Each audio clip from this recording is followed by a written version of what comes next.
I go out there and I am bombing. I'm trying. I did a little George Bush up front, and that was the only laugh I got. And once I was done with George Bush, it was terrible. And so I'm up there and I'm sweating. And at a certain point, I'm like, oh my God, I feel like I've been bombing for 30 to 45 minutes. Like, it's the worst feeling I've ever felt. And I'm just like, this sucks so bad. And I'm waiting, and just like, that fucking light cannot turn on fast enough. And then at a certain point, mid-bombing through a joke that wasn't getting any laughs, Argus yells from the back, "The light's broken, buddy. Just bring me up." And I was like, oh, shit. Hey everybody, welcome to Bomb Shelter. This is episode 3, and this is definitely the longest episode yet, but that's because it was so much fun. I couldn't stop it. I had to keep going. I had to make sure everything was said, and dude, I'm really excited to show you this episode. As you know, this show is a show where we take a deep dive in live performers' just hardest, most critical bombs of their careers. And but this one is a little bit different because my guest is somebody that I've watched nightly for as long as I've done stand-up, especially when I was a young door guy at the store. I used to watch him every night. He's one of my favorite comedians ever. I've never seen him break a sweat, never seen him struggle. It's the most consistent comedian I've ever seen in my life. And as a matter of fact, I don't think there's too many people that would even have record of him ever bombing. I had really no idea how I would approach this episode, because usually when I ask a performer to tell me the story of their worst bomb, they immediately, I see it in their eyes. They know it, they see it. They actually have options for other bombs. And this guy, I didn't know what he would say, but I just knew I had to have him on my show because he truly is one of my favorite comedians and somebody I really look up to a lot. And there's bombs. This just goes to show the thing that, like, everybody bombs. Everybody's bombed. There's no way to learn anything without bombing. And this guy is actually no different. I couldn't believe it. But the real thing about this story is it's more than anything, this performer's story is a story of triumph. And everybody that met this guy at first thought nothing of him, and he's won over anyone who's ever seen him. And that starts from the bottom to the top. And I'm just so excited. We laughed so many times. I'm going to have a real hard time cutting out clips for this episode. Just so many laughs, and just a great story. And I'm real excited for you guys to watch this one. So please enjoy my interview with Rick Ingraham. I like to get people like that deep dive type, like bring them back to the bad, worst bomb that they could think of. Like I said earlier, usually when I ask people, they know immediately, and there's even options. You, my friend, are an anomaly. I seriously, I've watched you do stand-up for as long as I've done stand-up, which is 19 years last week. So that means you've been doing it fucking probably I'm 25 in, yeah. Yeah. And I saw you the first night I ever got to the Comedy Store, that you were in your... you look like a college kid. I knew you were... I was a backwards hat. Holding the beer. Always had a Bud full with me. Yeah, full Budweisers. Yeah. Not light. No, Weiser. God, no. I took a lot of pride in my Budweiser. If I was going to drink something that was essentially piss, it was going to be full of calories. Yeah, and every time you'd go on stage back yeah. then. By the time I got on stage then, I was 4 or 5 in. Wow. Minimum. Yeah. I was Ron Whiten from an early age. Yeah. My night one there, actually funny enough, first comedian I ever saw at the Comedy Store, Carlos Mencia. That's kind of crazy. This was a month after the Joe Rogan thing. Yeah. So like I get there in 2007. I remember that coming out on YouTube. being like, dude, I gotta just go. I live right there. That was my first credit. Yeah, you were in it. You had drunk Argus. You're the drunk guy at the end of the Carlos Mencia clip. I'm like, yep, that is me. Yeah. My dad's friends like hit him up. He's like, hey, some of my friends said they saw you on an internet movie. I'm like, but yeah, it was. I was like my beacon when that came out. It was like, okay, I gotta go. There's no more. My plan was do improv until I turned 21, and then I thought, because I can't start comedy until I'm 21. Right. The clubs, which is just when I got there, I found out pretty quickly that there's ways around it. Yeah. I mean, I was 20 when I first went to the Comedy Store, and like I came out. I was in college. 9/11 just happened. I stopped going to class after that, where I was just like, I don't think I'm going to do this anymore. And I was doing comedy in Kansas City. I'd been doing it for like a year, maybe a year and a half or something like that. But I flew out. I was like, I'm ready. I want to move to New York or L.A. And I flew to L.A. over Christmas break. And like my parents didn't know that I hadn't gone to class for the whole semester, basically. And, like they're paying for it. I'm just hanging out, partying, doing open mics and stuff like that. And so my Christmas present was they flew me to L.A. so I could see whether I liked L.A. And then I was going to go to New York over spring break. And I already kind of realized, like, all right, well, they know I'm not going to. They don't know yet that I'm not going to be having a spring break. So, but I showed up in L.A. and it was Santa Ana's and it was like 85. Oh yeah, I was December. Just like, oh my God, this is it. Yeah. And I was staying with a buddy of mine from college, and his dad was like one of those dickheads who was like, "Oh, I know everybody," and he was like a banker guy or something. But he was like, "Well, one of my business partner's sons is an assistant manager to a." I'm just like, "All right," and so I went and I met this guy, and he's like, I'm going to send you to meet one of my comic clients. And I met Freeze Love. He was like this random black dude that I have only seen one time since in 25 years or whatever. But we walked up, and John Caparulo was the doorman. He's sitting at the back door, and he was like, you got an ID? And then Freeze was like, he's with me, man. And then he was like, all right. And then I didn't have an ID. So. Right. And then we walked in, went and smoked cigarettes in the belly room. I'm like, oh, you can smoke in here? And he's like, we can. I'm like, cool. So then I just hung out with Freeze Love for like 2 hours in the belly room. He got me up on a show, and I was like, hell yeah, this club is the shit.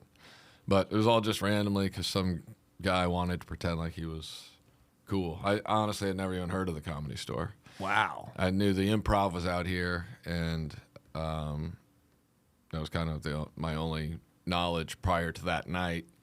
And then after that, I was like, oh, I'm not going anywhere else. This place basically has invited me into it. Yeah. Like, no one cared I was underage. They were giving me beer. They were letting me smoke inside after everyone made a big deal about how you can't smoke inside anywhere in California. Yeah. I'm just like, this place is the shit. Yeah, and then you probably got a door guy job there pretty quick, huh?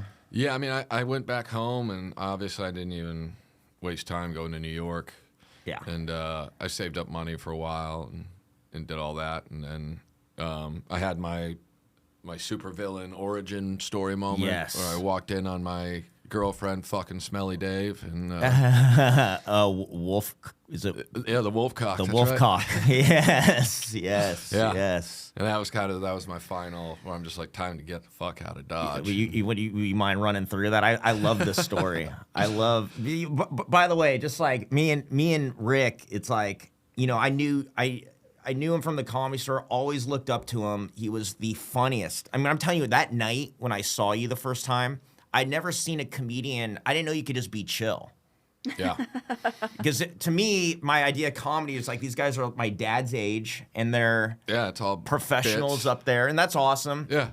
But you went up, backwards hat, Budweiser. Yeah. And you're riffing. Yeah. There was like, it didn't even seem like jokes. You were clearly riffing, but you were like way more engaging than all these guys. And at that point, you were up late, and I'd already thought I saw magic. Yeah. You know what I mean? And then when I get into the Comedy Store, you're a guy that it was just like, it was always new. It was always crowd work. I mean, I learned about that from you. And yeah, became a fan, became a friend. And then we have a friend who grows weed. And that was just a great side gig, was trimming weed for this guy. And we'd sit there for just days on end. Yeah. I mean, morning to night. Like, what time we'd get there? Like 10 a.m.? Yeah, I mean, you would get there at 10 a.m. I would get there at 8 a.m. And, Because you're trying, yeah. You're like making a living. Yeah, it was. I was just up, and at that point, I'm like, I'm going to go make as much money as possible. But what I found amusing was like we started working for our friend, and then next thing you know, we're branching out. And we're working at our friend's friends. Yeah, right. And it was like, hey, I must be okay at this because now I'm working for people who I don't even like. Yeah. It's like a real job. Yeah, you're sitting there listening to and you're like, man, this is like having a boss. This is terrible. Oh, man. But we would spend hours, hours and hours. 14-hour shifts. 14-hour shifts. You, me, Birdman. The Birdman. And we would just talk. I mean, we would just talk, and there's like so much just laughing and hanging. And this story, the Wolfcock, I've heard it a few times in that setting. Like, new people come in and like, Rick, tell them about the Wolfcock. Yeah, well, I've been dating this girl for a while. She was cool, and we were going to move to LA. And then I was working, doing a lot of like double shifts and stuff like that. I worked at a Uno's Pizzeria. It was like basically a deep dish Applebee's. Yeah. And it, like, I think it was Chicago deep dish was their specialty or whatever. And I was doing a double shift and got cut early from my second part of the day, and had a couple beers and went home and walked in and there was fucking going on. Yeah. And I was not happy about it. This is not something I was hoping for. But then, it was like realizing that I know the guy who's fucking my girlfriend and being like, God, I buy weed from this guy's roommate. I work with this guy. But walk us through the scene, man, because there's details to this that you're leaving behind, and it's just like some of the most painful shit. I walk in, and it's almost like a moment where you don't even, it doesn't feel real, because you're like, wait, the processing of like, this isn't what it should look like. And she's just getting pounded by the biggest penis I've seen. And my first thought when I walked in was just like, damn, that's a big penis. And then I'm like, oh, man, it really seems like that big penis is jackhammering my girlfriend right now. And then he stands up, and they're just like, oh, whatever, I'm so sorry. And I'm just like, God damn, look at that fucking camera. And if this is what she needs, I can't provide that. I don't remember if it was Ren Azizi who first made the reference. It looked like a baby arm, but that's what it looked like, where you're just like, holy shit. How does it become called the Wolfcock? Well, his last name was Wolf. Oh, okay. Yeah, and so it was just the Wolfcock. All right. And he left. It was like a lot of look, dude, this stuff happens. He's I'm still just like, how does naked. this happen? Yeah, dude, swinging. just Hey, swing. man, we're cool. Yeah, you get this tripod out of here. Yeah, it was. And so he eventually kind of scurries away, and then she's like playing kind of the victim, and Oh yeah. I work too much, and Right.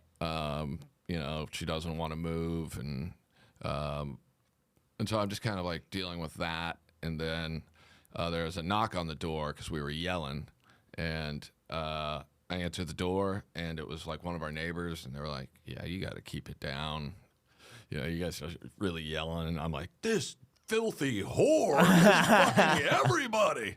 You want to get in line?" It's like being just the most destroyed asshole. You just explain this guy's giant cock, and he's like, If you would have seen what I saw. all right, dude, just 5 more minutes. Yeah, get your yells We're out. getting tired up there, but I hear you. If you saw the man in 3-legged jeans walk out of here just now. And so then we go back, and then there's more yelling, and I'm just devastated. So I'm just like trying to understand, because it was like she never said anything. Yeah. So I just didn't. I was so unprepared, and I was very wrapped up in my own world, and trying to get ready to move and all that stuff too. So I was not paying attention probably, but then second knock on the door. And I'm just like, oh, my God, I'm going to have to fucking scream at the neighbors now. I explain the situation. So I answer the door, and it's Dave's roommate. And I'm just like, what do you want? He's like, hey, is he here? And I'm like, no, he's not here, but I'm glad to know everyone knows he was here. He's like, oh, if he comes back? And I'm like, he's probably not coming back. He's like, well, if he does, we tell him that our house is on fire. And I was just like, man, I've got powers. I have superpowers. This is insane. His house just Burned to the ground. Just no explanation. there was I guess it was electrical fire or something, or curtains in the basement. Well, or that something. saves you some time. Yeah, I truly felt for like a good hour and a half where I was like, this is my moment. I can start fires now. Yeah. Like just with my brain. Yep. And then I quit the job. I was working at I was a waiter also, and so I quit that job obviously, and then I kept cooking, and then they stayed together. Yeah. And they got married, and they have a family. And I remember one time we were trimming, and I think I was like, God, whatever happened to them? And you're like, actually, they reached out recently. Yeah. There was like they like DM'd you, like, hey, Yeah. just thinking about you. It was Like on- everything's I think cool. it was I can't remember if it was MySpace or early Facebook, but the message they sent was like, it said like, hey man, water under the bridge. Because he decides. Like, water under the bridge? What does that mean? You got over fucking my girlfriend? Cool, man. I just wanted to know, no hard feelings about plowing your lady. Don't mind the giant dick. Yeah, sorry about scarring you for life. But that's how we do it. That's how we do it over here. The wolf cock. Yeah, man. Crushing it. Yeah. And that's like. But then it was great. It really did motivate me. Like I was so destroyed. I moved. Like my parents. I don't think I told my parents, but they could tell that I was just in general kind of fucked up, and they knew we had broken up at least. So Right. But they were cool. Oh, you didn't tell your parents about the. I think, hey, Dad, I got to ask you a question. Has this ever happened to you? Just trying to relate like it's a normal thing everyone goes through. So everyone knows, right? Like when she's just being absolutely split in half. Right. Everybody's experienced this? You know what? I've had a nightmare like that, I think.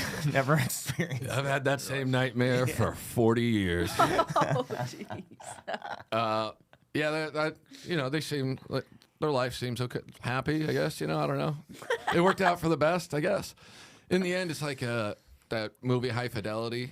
You ever see that with John Cusack? No. Where the whole movie is like he works in a record store with Jack Black. It's amazing. But he goes through all of his breakups, and he's trying to figure out why his relationships never work out. And one of them is like, it should have worked out. And so he calls her, and it's like 20 years later, and her mom's like, well, she married so-and-so. And it was like the guy, he saw her kissing or something. And he's like, well, that's not on me. It's not my fault. It's like they were meant to be They were together. meant to be, So in the end, it's like I was really just a hurdle. Yeah, sure. To the harmony. Sure. And, she needed that, not giant penis to prepare her. It was the opener. Yeah, I was the opening. Doing I a was quick the five. opener. Yeah, I was the poppin'. It wasn't even the opening comic. It was like, you can go up before the host. So I'm like, oh, sweet. Yeah, no. I'll take it. Get him ready for the headliner. He's doing a long set. This guy's going to do a very long set. I love how we call this your origin story. 'Cause Yeah. To me, it kind of I see Magneto, like, in the Holocaust coming out, like, oh, I'm killing all of them now. One of the first, I can't remember why, but I told it on stage one night in the OR, and Adam Egget was in the back, and he was just dying laughing when I got off stage. He was like, that story's so fucked up, and it 100% explains you to a T. Oh, yeah. I'm just like, No, I think that would be in your bio. Like, that should be if you do a festival and they click on Rick Ingraham. If I can just make a recommendation, if you're seeing a giant penis of this size, do not see it in your girlfriend. That's not the way to see it. You want to be able to admire these things and go, man, that's a piece of art. Yep. And if the dude's house isn't on fire, that's on you. That's exactly right. You got to go. You start the figure fire. this out. Yeah. Yeah. So then I showed up in LA broken. And so everything that sucks about the first couple of years in LA, where you're just like, every moment you're just like, dude, am I making the biggest mistake of my life? I never had that. I'm the rare person who showed up from somewhere else and got here and was like, man, this is hard. I love this. Yeah. It's fucking nice every day. Yeah. There's no giant penises flying around anywhere. Where did you go to college in Kansas? I did College of Santa Fe for my first semester, which is a legendary scam school. Yeah. We know a few people that went there, right? Yeah, Ryan Mervis went there. Annie Letterman. Yeah. She's the only person I've ever met that graduated from there. Everyone else is like 1 or 2 semesters, and they're like, all right, there's something weird about Take it this. seriously. She did like 5 years, and then she got her master's. She did 5 years, didn't finish most of her classes, had like a slew of incompletes, moved back to Pennsylvania without a degree. And then one of the professors called her and was like, hey, they're going to close the school. So if you want to get your degree, you got to come finish this stuff. And then she like went back and just finished that shit in a year. And then they closed the school. It's the only college I've ever heard of where they were like, yeah, college, it closed. And you're like, how? It was like $20,000 a semester or something ridiculous. But it was like a little art school. And Yeah. I showed up, I saw a bunch of people doing heroin. I was like, this is not what I thought it was going to be. Is that where? That's not where Wolfcock happens. No, that happened at KU. So after my first semester, I transferred back to Kansas. Got you. And I went to the prestigious University of Kansas Film School. Oh my God. Yeah, I mean, it was site. pointless. Yeah, it was basically like a film history degree. I never touched a camera. I did like two years, never filmed a thing, never wrote a thing, never did a thing. I took like 20 film history classes where they just like show Citizen Kane and they're like, notice the shadowing here. This pan has never been done in the history of film before. And you're like, who gives a fuck? I don't give a shit. You know how many times it's been done since then? 900 million times. But this was the first. You're like, okay. These had like pretentious film professors. You're like, you teach at Kansas. Yeah. This doesn't make sense. It's like getting a university. It's like getting African studies degree from University of the Klan. Like, what are you doing? Why are we even teaching this? I had a alternative film class, and it was like they showed like musicals and like film noir like type bullshit. And then one day we had these TAs, and one of them was this like Middle Eastern guy. I think his name is Samir. And he goes up there, he goes, today we're going to be talking about a very non-popular genre of film, gay porno musical. And we were all like, what did he just say? And the accent was so thick, I'm like, it sounded like gay porno musical. And then sure enough, it just starts with a dude lifting weights, and then his phone rings, and it's another dude, and then it's a split screen, but it looks like it was edited in like a high school editing bay. And he's like, what are you doing? And he's like, working out. And he's like, I'll work you out. And I'm like, what the fuck? There's like 100 kids in this class, and you literally just see people looking around like, what? And then the guy hangs up the phone, and he stands up, and he starts singing. And then he's fully naked. And then you're like, it's like a shot from here up first. And then by the end of the song, it's like, oh, penis. And you're like, what the fuck? And then the other dude knocks on the door. And then right when they head to go fuck, he's like, I think this is enough. And everyone's like, that's probably a little too much. Why would you show us that? Is it a non-popular form of film? Yes, but I don't think you need to cover every. That's a lot of what was going on. Notice the shadow over the penis. The zoom in on the money shot. This is the very first time that a man ever splashed the splash zone. Yeah, they were. It was pretty pointless. Yeah, and meanwhile, your parents are just forking over the money. I mean, at least at that point, it was in-state tuition, so I think it was only a couple grand to waste all their time. But you didn't graduate then, did you? No. I left after my junior year, and as soon as I turned 21, and then I moved to L.A. I turned 21 in April, and I moved to L.A. in September of that year. So okay, and then I got you. So yeah, I had basically saved money through the summer, right, and then moved. But you had brushed against it in December the year prior, is what you're saying. Yeah, the year prior was when I came out to visited. Yeah, and then this was like now you're there. Yeah, and then one of the things that Freeze had told me, the comic that I met up with, was just like, make sure you're 21, so that way you can get in all the places you need to get in. And, right. So I was like, all right. And so I did. I waited, and then I went back, and I slept on a couch, my buddy's couch, in Manhattan Beach. Yeah. For like a month and a half, 2 months maybe. Did you have any idea how far that is from? No, it just felt like L.A. Yeah. It all was L.A. to me. Yeah, and totally. At the time, I was living in Lawrence, Kansas, which is like 45 minutes from Kansas City. And I was doing comedy exclusively in Kansas City. So you're making that 45 minutes. Yeah. Same thing. Same thing. Yeah. To me, I'm like, it just made sense. It wasn't until I started working at the store like 5 or 6 nights a week that I was like, oh, this is too far. When did you get that gig?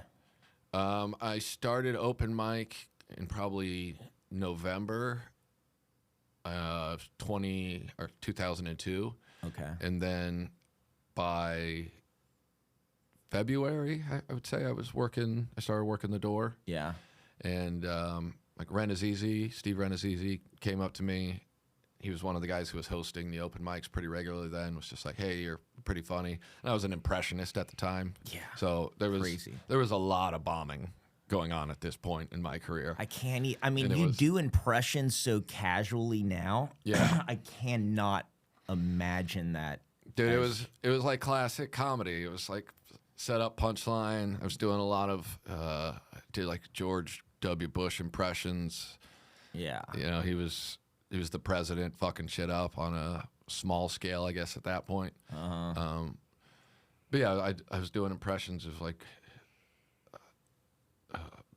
George Bush giving speeches.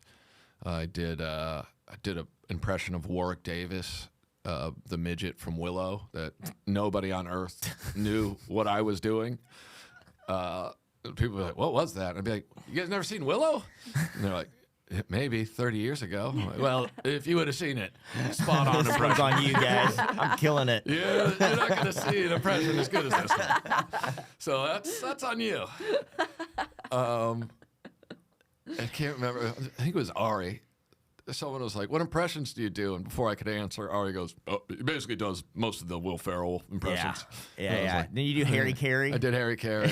You just doing Will Ferrell. He was dead for 3 years at that point. Dead for 3 years, but also like really remembered as somebody else's impression. Yeah, already done. Like, can't do this on SNL, which was my goal at the time. Was like, I did an impression of Beck, the singer. The singer.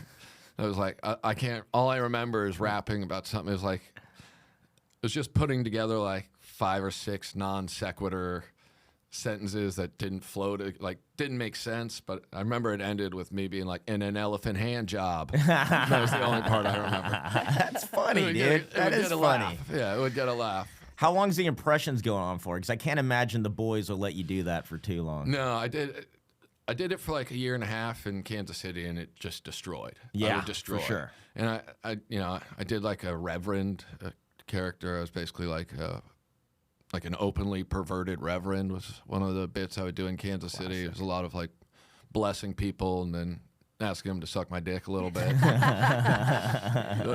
Child, the Lord loves you today. That is the absolute truth. Just put the tip in your mouth a little bit. I like it, dude. I don't think I would have changed a thing about you.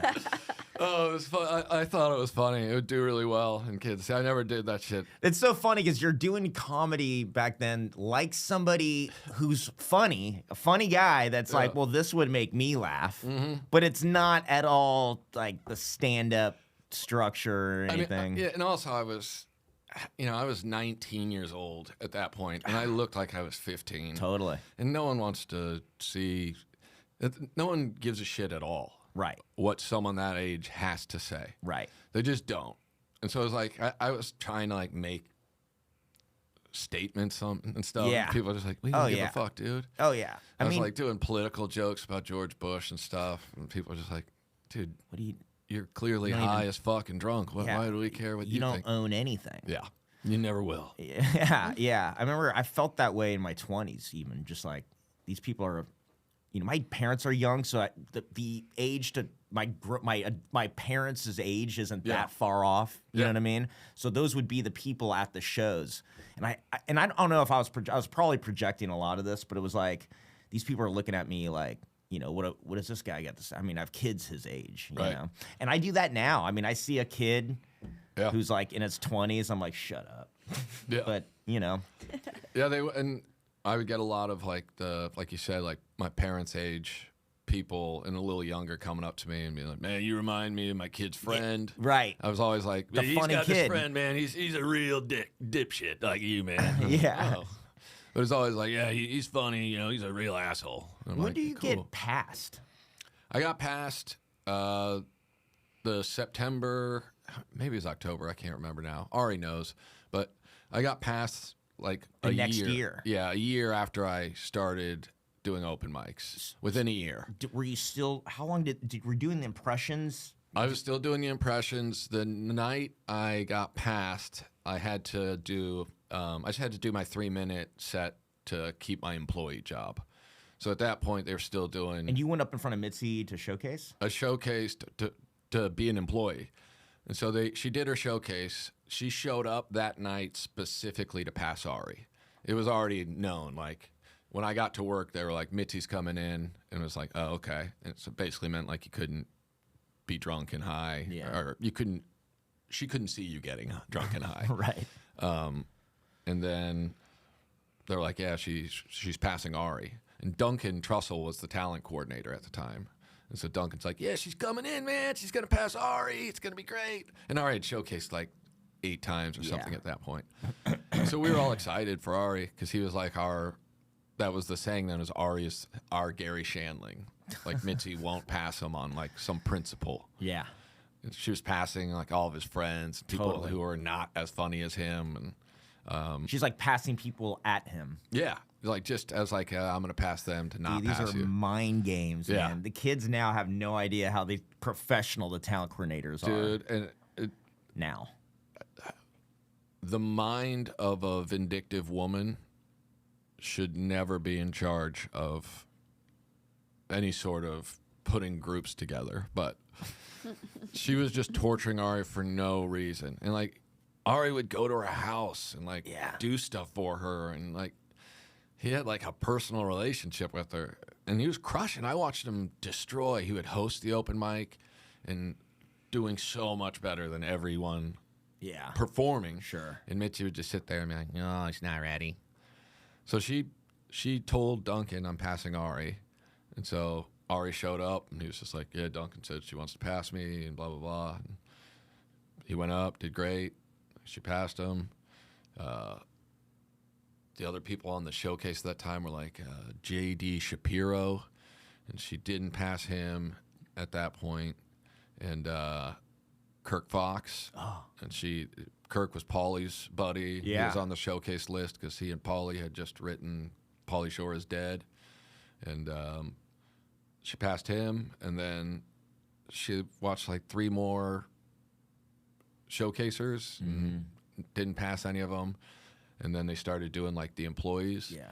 And it was like Rick Ramos and Jason Lucas and basically a bunch of the door guys all disappeared. They didn't want to showcase in front of her or whatever. And save yourself. so Skippy Simon was hosting that night, and Skippy Mitzi had to watch Skippy. Mitzi loved Skippy. She loved him. He got spots endlessly. Loved him. Wanted him to host all the time. And he came up and he's like, I can't find these other people, so you're next. And I was like, oh. And so I had prior to getting there that night, I had planned to do this character that was literally based on the guy who came over to fix my cable. And it was a cable guy character, I guess. But completely original. It wasn't anything like Larry the Cable Guy. But this dude was amazing. He came over, and my roommate at that time had a chinchilla. And this dude was like, he came in, he's like, man, what the fuck is that? And it's just like a little, it basically looks like a puff ball of a hamster. And he had it in this like cage, like I described it as like a gremlin cage. Like, I'm like, where do you get a cage like this? But the thing lived in there, and it would like hop up and down on these little platforms. And then they bathe in volcanic ash. So my roommate just had a fishbowl with volcanic ash. And like once a day, he would let the chinchilla out and would just run around our apartment, and then would jump in the fishbowl and flop around in ash, and then just flop ash all around our apartment. So this dude never seen a chinchilla, and he's like, man, what is that? I go, it's a chinchilla. He goes, a chinchitter? And I go, it's chinchilla. And he's like, man, how do you spell it? And I'm like, I don't know. So He doesn't believe you. like showing him. No, I ain't never seen anything like that. He goes, we got the internet, man. I'll show you. So I'm like telling him what it is. I'm like, they're from South America. And he's like, man, you can get anything in Mexico. And I'm like, no, my roommate got this in Santa Fe. And he's like, no, man, you go down to Mexico, you can get anything you want. You can get chinchillas, you can get sharks. I go, sharks? He goes, yeah, I got a buddy who bought a baby great white shark down in Mexico. I go, what do you do with it? You just let it go, put it in the ocean. Like, what? This dude was on fire. The nonsense he was saying. I know a guy. Dude, the amount of shit this guy's a lot of guys had heard Yeah. was purchased in Mexico, all based on saying that the animal's natural place of birth is South America. I didn't say he got this from South America. Right. It went on and on. I was just dying. I'm just like, man, this guy is great. And so that's what I did that night was impressions of this guy. And it's the only time I've ever done that character on stage was that night. And like after that, then I'm pretty sure my mind was like, there's literally a guy called Larry the Cable Guy. You can't, what are you doing? Why are you doing this? But it was basically just like a redneck moron, like Larry the Cable Guy, I suppose. It's a fun voice. Yeah. A fun character. It was just fun to fuck with. But what was great about Mitzi was I was terrified because there was this guy, Drew, who had worked there, and like maybe a month before, she watched him, and he was fired on the spot. Yeah. He's like, no more shifts. And so there was still an arrow where I was like, that might happen. And then I'm like, fucked, because I quit my other You're all the way jobs. here. And, Yeah. but I went up, I still did the same thing I do now, which like I walked on stage and I pretend like the crowd's really happy to see me. Yeah. Like they're my fans. Wow. I've Have you done ever that. done that? I've done that from the first time I ever went on stage. You've always done that. From the very first time. It's always take my kudos as if the crowd is really into me. And the less into me they are, the funnier it becomes. Like if no one's laughing, by the third time I walk over to the other side of the stage and whatever it is, then they're just like, something's wrong with this guy. Yeah. And that's what Mitzi said. She goes, oh, I knew 5 seconds in that you were good. I'm like, Wow. oh. But yeah, the character did okay. I got a laugh when I waved around, and there was maybe 7 people in the crowd. Wait, to go back to the wave thing, because it's so interesting how different people, the approach to it, because that is kind of the hardest thing, is starting, you know? And then you could find like little tricks. Bobby Lee's always like, immediately make fun of how you look. It's easy for him to say because he looks just ridiculous. Silly, yeah. And then like I remember Dove Davidoff would go, Titties. yeah, what do you want to talk about? Yeah. Like he had like a way of starting, right? Yeah. Chris D'Elia was always like, what's everyone's name? Yeah. Like it just a thing. But that, it's not, you're not saying anything, but you're standing in that stillness because they're not, you're right, because they don't know you. So No idea. you go up and you're like, they're not even getting the irony a lot of times. Sometimes, but most of them aren't. Most of them are like, what is he doing? Yeah, and you're just as... Does he think we know who he is? You've already started. Yeah. It's like you're already in comedy. They don't even know it yet. Yeah, you're approaching it from such a level of arrogance that it's silly. Yeah. And I mean, I got off stage, and one of the first things Mitzi said was that she knew, oh, you're great. I knew after 5 seconds, you're great. I'm like, oh, thanks. And she's like, you need to work, you need to do more stage time. And I was like, oh, yeah, okay, thanks. I appreciate you letting me perform here or whatever. And I just thought she meant like, you're not ready. Yeah. You going gotta, up other places you need more somewhere. stage time. Yeah. Just keep going up or whatever, and eventually you might get past. And then, like, maybe 30 minutes later, she got up and left, was like leaving or whatever. And then Duncan came up to me and he was like, hey man, Mitzi passed you. And they fucked with everybody so much all the time that I just was like, yeah, all right. Yeah. Because it was like she already passed 2 people. Right, there's so I no was like, way. hey, let's go fuck with the... I was the newest door guy. Yeah, and it it's was so like, mean, yeah. Yeah, so I was just like, all right. And then, but he's like, do you feel good? And I was like, oh, I'm happy. I'm glad she didn't fire me, But I left that night just thankful that I still had my job. Wow. And then they called me the next day and they were like, this is how avails work. And I was like, this might still be... Like, I don't know. They're going hard on this. Ari's not sitting in the like phone room with Duncan. All the guys are behind the phone like... You're a regular, dude. This is all that's happening in my mind. I'm just like, uh-huh. And then he's like, so just, you got to give your avails every week on Monday, and you call in and you give your avails. I'm like, uh-huh. Yeah. And he's like, so you got availability this week? I'm like, yeah, I mean, I'm working every night, so I'm available. He's like, all right, man. Congratulations, dude. I was like, uh-huh. And then he hung up, and I'm like, I don't know. I still don't know. Nah. And then they called me, I don't know, maybe 5. No, I guess, I can't remember. It was the next day or later that day, but then they called me and I had a main room spot Oh, my. on Saturday. We only did main room shows one day a week Yeah, at that point. It was right. completely closed otherwise. So I think it was Saturdays. I had a spot on Saturday opening the main room before Argus. And that was the only spot I got, but then I'm just like, wait, what? You come out of the curtain, it's all your friends. Like,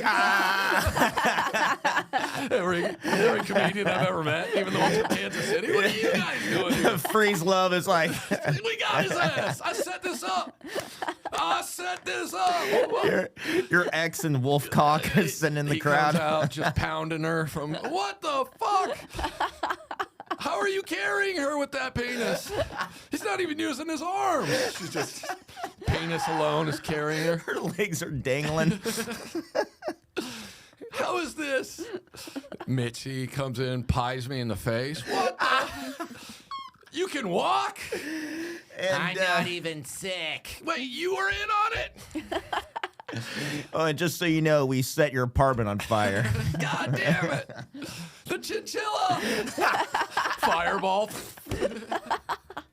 Don't worry, buddy. You can get them in Mexico. Hell yeah, No they're a dime a problem. dozen. They're in the What are you doing here, Vance? next to the shark section. They got the chinchitters. Yeah, it was wild. And then I spent, it might have been the most anxious week I've ever had prior to having kids. Was those like 4 days knowing that I had maybe 3 minutes of C material and I was going to have to do 15 minutes. Dusting off old Harry Carey. Yeah, dude, it was, I'm trying to remember what I did. There was a lot of trying to stretch bits. Oh yeah. And then like, all right, so I can make that one longer. And it's like, dude, that's a 40-second bit. What do you mean? Like, how much longer are you going to make it? But I went up and I mean, I bombed so bad. And the only thing I knew, because I had never performed in the main room, was that when the bow, back then the bow on the neon in the back would light up when you had 3 minutes left or whatever. And so Danny came and he told me before, congrats, dude. I've been friends with Danny for like a year at that point from working there or whatever. Congrats, dude. You got this. When you see the light turn on, you got 3 minutes, blah, blah, blah. I'm like, okay. And I know Danny probably knows I'm about ready to bomb so bad. You don't have to do the full 3 minutes. You get that light, just start wrapping her up. You're good. So I go out there and I am bombing. I'm trying. I did a little George Bush up front. And that was the only laugh I got. Once I was done with George Bush, it was terrible. And so I'm up there and I'm sweating. And at a certain point, I'm like, oh my God, I feel like I've been bombing for 30 to 45 minutes. Like, it's the worst feeling I've ever felt. And I'm just like, this sucks so bad. And I'm waiting and I'm just like, that fucking light cannot turn on fast enough. And then at a certain point, mid-bombing through a joke that wasn't getting any laughs, Argus yells from the back, "The light's broken, buddy. Just bring me up." And I was like, oh, shit. And I'm like, wait, really? And he's like, yes, sir. And I had been up there for like 27 minutes just bombing because Danny didn't know that the light was broken. And so he flipped it on, and then nothing turned on. And in my mind, I'm just like, you can't get off until that light gets on. That's what a paid regular does. And so I just sat up there and just ate shit. And then Argus, I brought up Argus, and as I walked off, he goes, well, it was something. And then in my mind, I'm like, I'm never going to get a spot again because Argus is going to tell Mitzi how terrible that was. Yeah, you did 30 minutes. I'm hoping that he explains to her that the light was broken, that, he's got a lot of tenacity, that kid. He stayed up there in the pocket, Mitz. You can tell he's seen some shit. Yeah, he's been through it. We're talking giant penises, Mitzi. Something that would scare Ollie Joe Prater. Oh. Yeah, it was bad. And then I didn't get another spot for maybe like 2 months. Wow. And then... So that's exactly what happened then. Yeah, and probably. The way Mitzi was giving out spots at that point was very indicative of her dementia that was starting and happening more frequently, having episodes more frequently. But she would make lineups that she clearly had her memory of what people were doing was like 1988. Because like the comics she was giving spots to, you were like, this doesn't make sense. And they were also alphabetically so high on the list. If your last name came after H, she wouldn't get to you because she would just be like, oh yeah. Duncan would read down the names of who's available and she'd be like, yeah, put them at. But she'd have 9 comics by the time she got to, Dom Herrera. And so then her lineup's already full. So all the people whose last names were like T, they never even get a shot because Duncan doesn't even get to them on the lineup. And so it'd be like Amy Ashton would get spots all the time. And it was just there was no new blood really going into. Yeah, because this is getting also spots. probably just one of the darkest, slowest times of Comedy Store history. Yeah. I mean, it's post 9/11, only Right. by a year, 2 years. Yeah. Comedy as a whole isn't nothing much is happening. Yeah, it wasn't great. Outside of Dane Cook, Yeah, right. there was really no.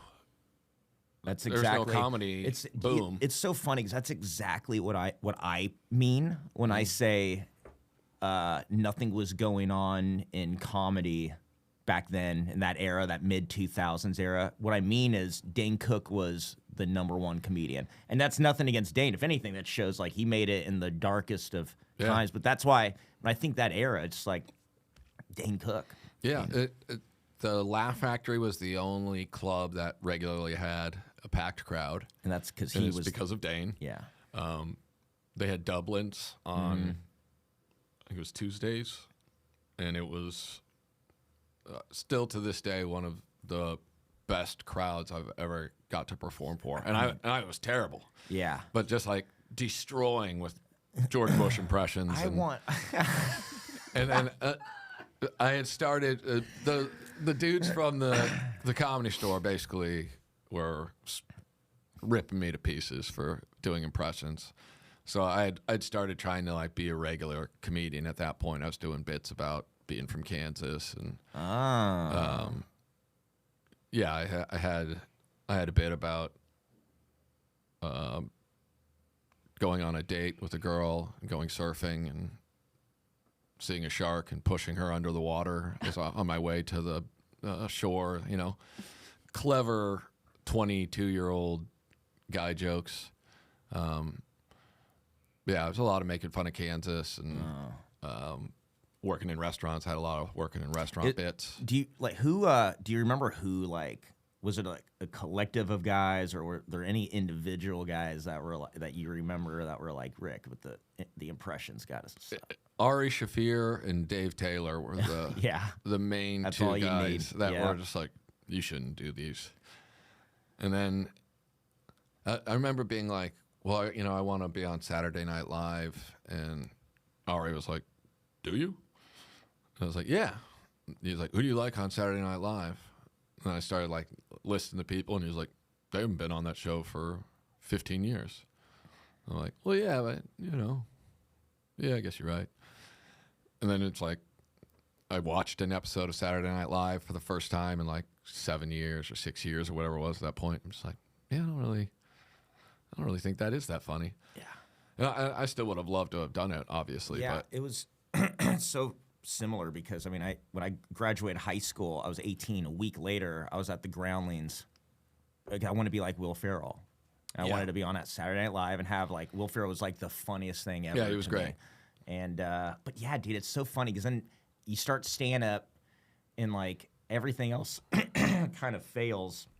And all that's left is the way you do it, you know, and it's just not, for me, it was not SNL. I was so not SNL. Yeah. Also, at that point, you know, we eventually started knowing people that got on that show. yeah. And it's like you see what they do. It's like so not what I do. You know what I mean? It would have never worked. Like I was talking with Chappelle, because he was talking about how he did a SNL showcase and Lauren passed on him. Yeah. And he said it really fucked with him for years, where it's just like he saw some of the people they picked and stuff, and he's just like, they really thought he was funnier than me. Yeah. And he's like, and it took me a long time to realize, like, Lorne Michaels understands things better than I do. Yeah.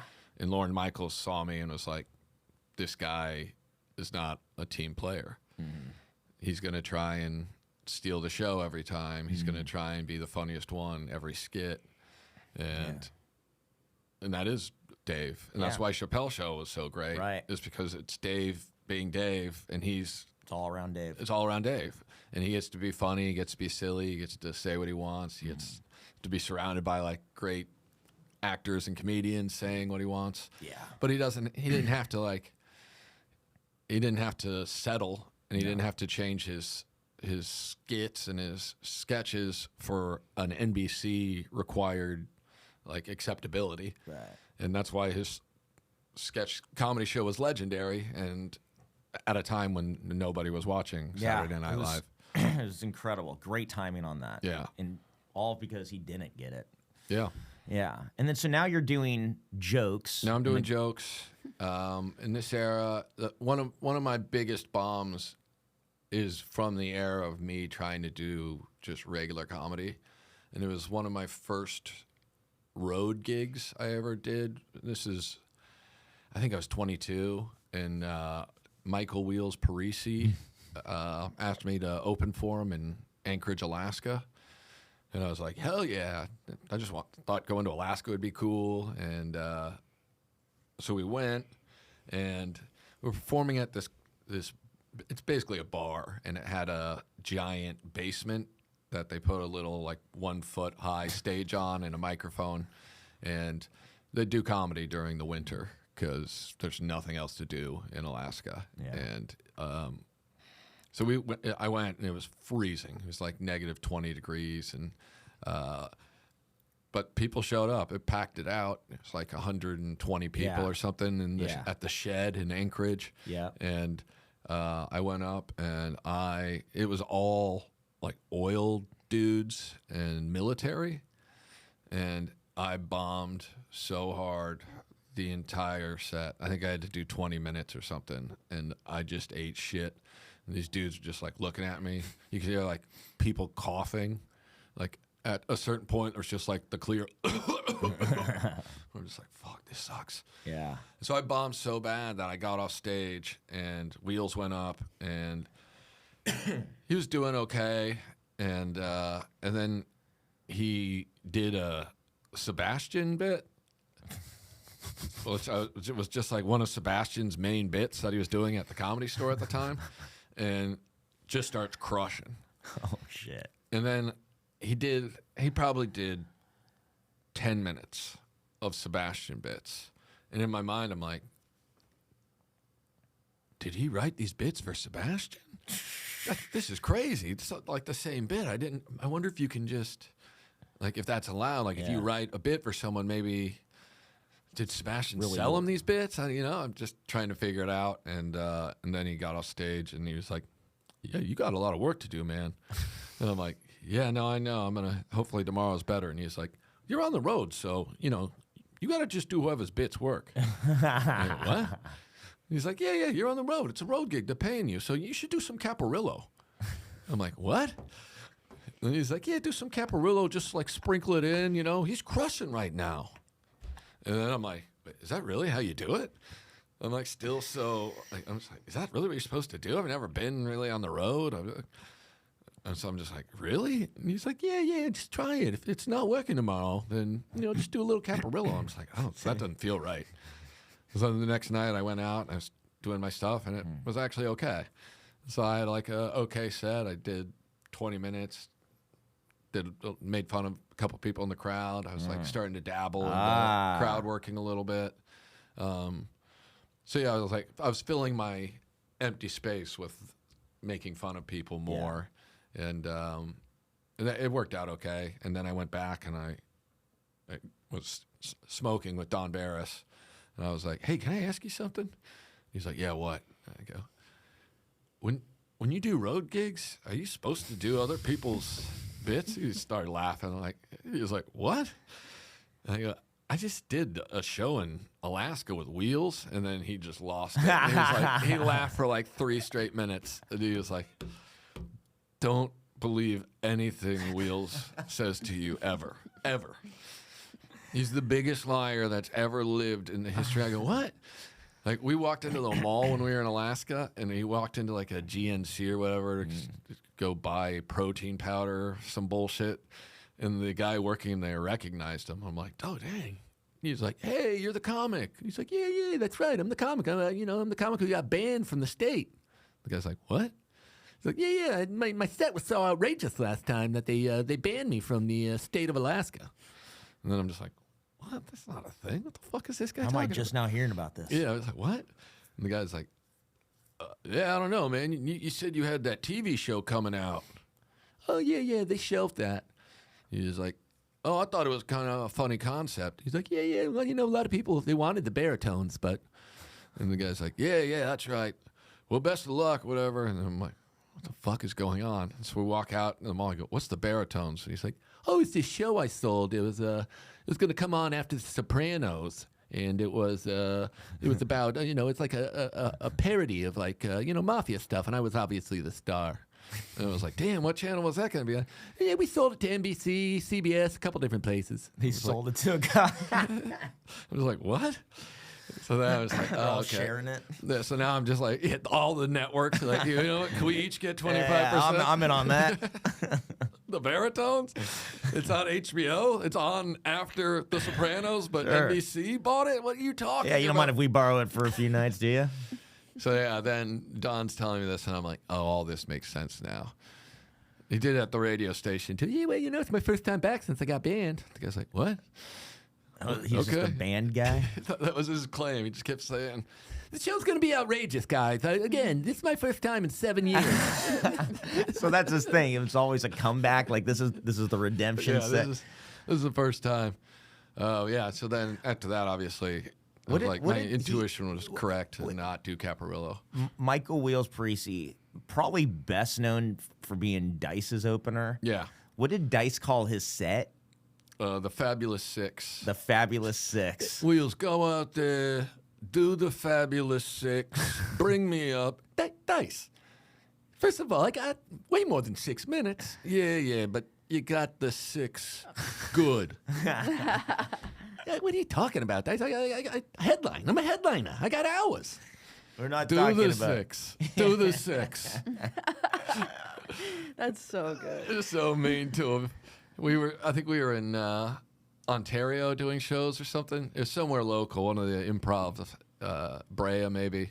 But we went, and it was when he was engaged to Eleanor. So she was just like hanging out with us. And Wheels was there, and I had to open. I went up, did 15. And at this point, I was doing okay.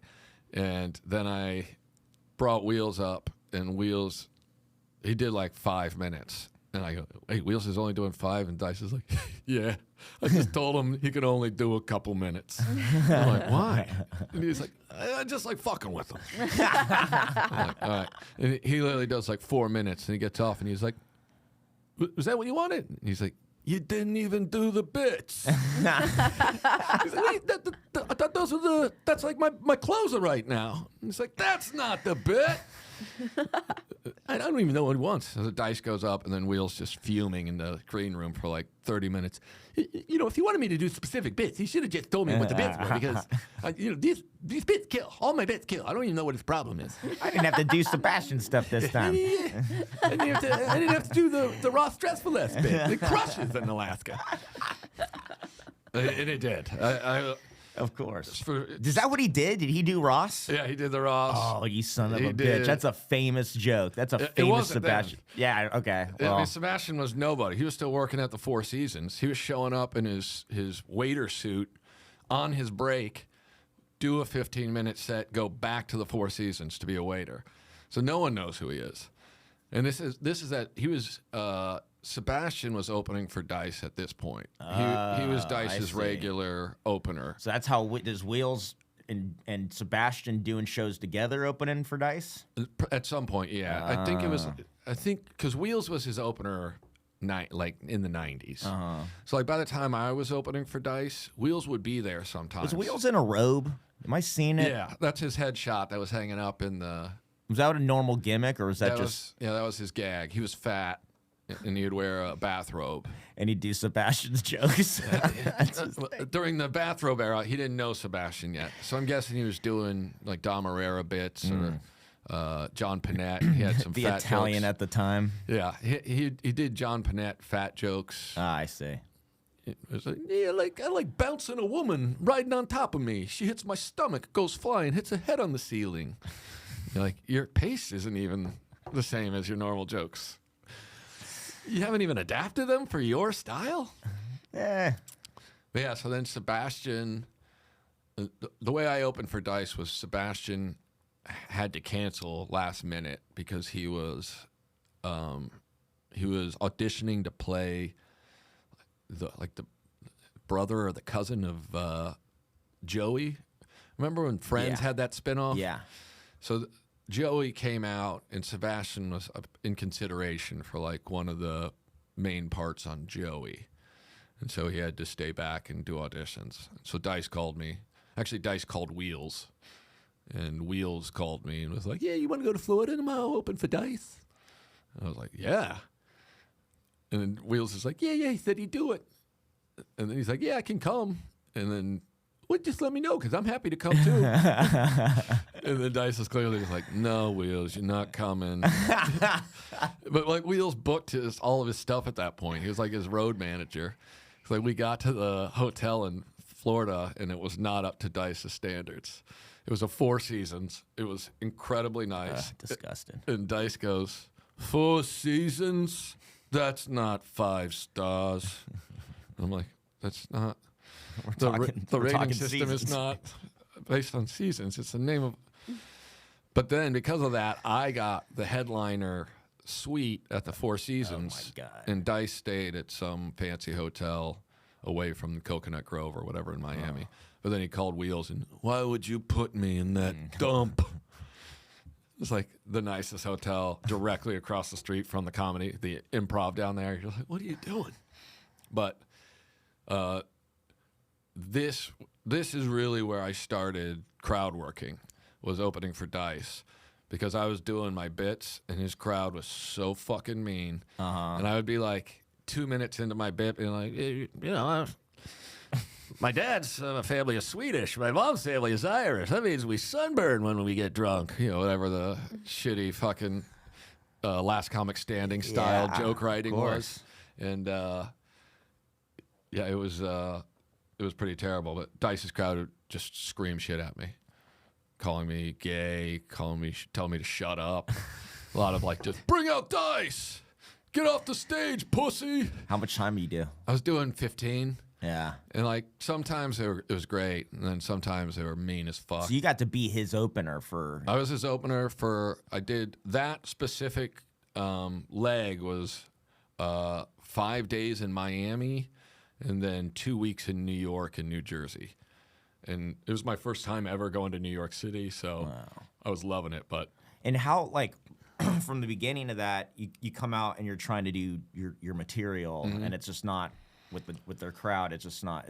Yeah. I can imagine it being very difficult. How far into that run until you like? Where was the ratio from like crowd work to material? When did it start matching up?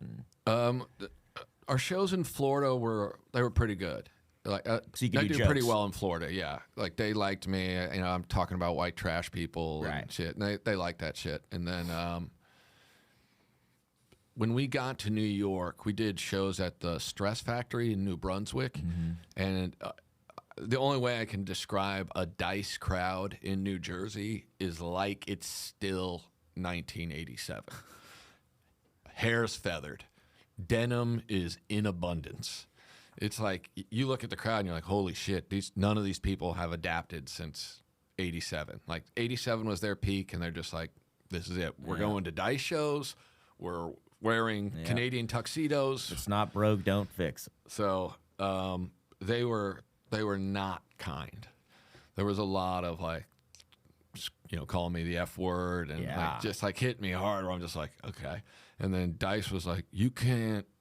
When I got off stage, I go, man, sorry, dude, that was brutal. And he's like, you can't let these animals have an inch.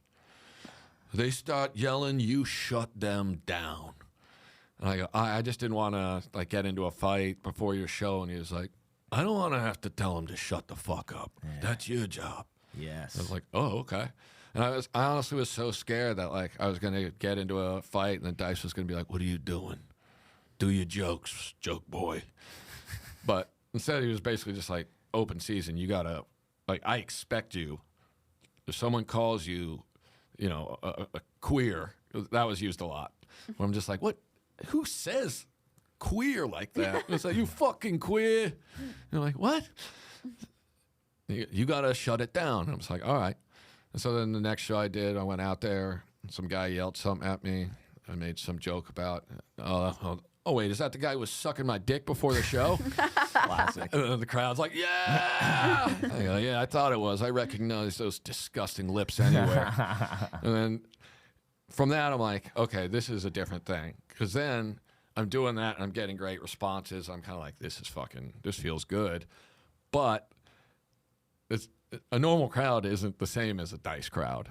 So then when I try and do that in the OR a couple of weeks later, and I'm like, just really going Picking hard. fights with people. I'm like going hard. Like I ask someone a question or something, and they answer kindly. And Oh, is that the guy sucking my dick earlier? He's like, no, that wasn't me. That wasn't me, dude. We were talking before. Oh, right.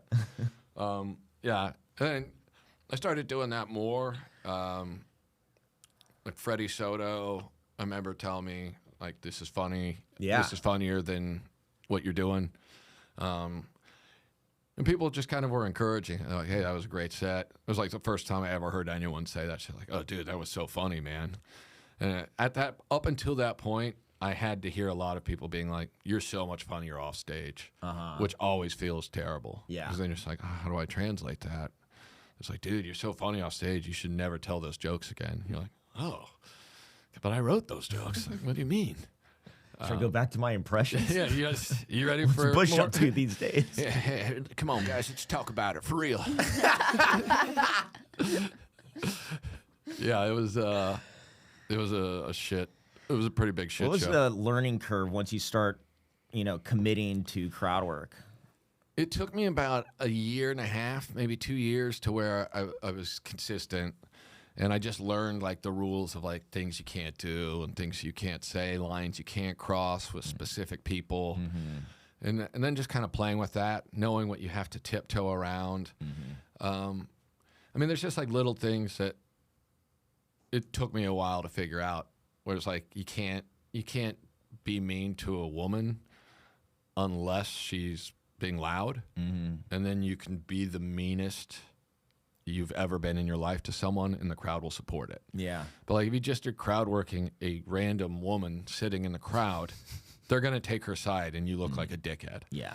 So you got to wait for the one drunk woman. Right. You're learning the physics. Yeah. You're just like, all right, this is, it's like the societal norms of like, okay, if you pick on a bro, everybody's okay with that. If you pick on a dude who looks like he might be gay, people are going to have issues with that. Yeah. And some people aren't, but some people are. And if you're bullying, it's kind of shitty. Right. And so it's just like you have to figure it out. Anthony Kiedis, I got to meet Anthony Kiedis when I was on tour with Chris Rock. And he came up to me before the show, and I'd already met other Peppers at that point. And so I was kind of talking to Flea and Chad. Yeah, Chad, and their manager is Guy Osieri. He's like a big manager. He manages Madonna and people like that, and he's a good friend of Chris's. So I'm hanging out with them, and then Anthony Kiedis comes over, and Guy introduces me to him, and he's like, "Hey, I watched a bunch of your clips before the show," and I'm like, "This is pre-show," and I'm like, "Really?" He's like, yeah, I just kind of wanted to see. They said like your show's pretty wild, and I'm like, oh, right on. He's like, I'm excited to see it. I'm like, cool. So then post show, he sees me and he's like, man, I was trying to figure it out because I'm like, is this guy just picking on two dudes? Because I was like doing the thing I do where I'm like asking the guys if they were to fuck, do they know which one they would be in that scenario? And he's like. And I was like, man, this is kind of fucked up. He's just like putting these guys on the spot. I go, well, yeah, it's like, to me, the funny part is not asking these guys if they're going to fuck. It's asking two guys that I know are going to be uncomfortable with me asking them that. So it's like, if I look for the two guys that I see that I'm like, oh, this is going to make them unhappy. And he's like, oh, yeah.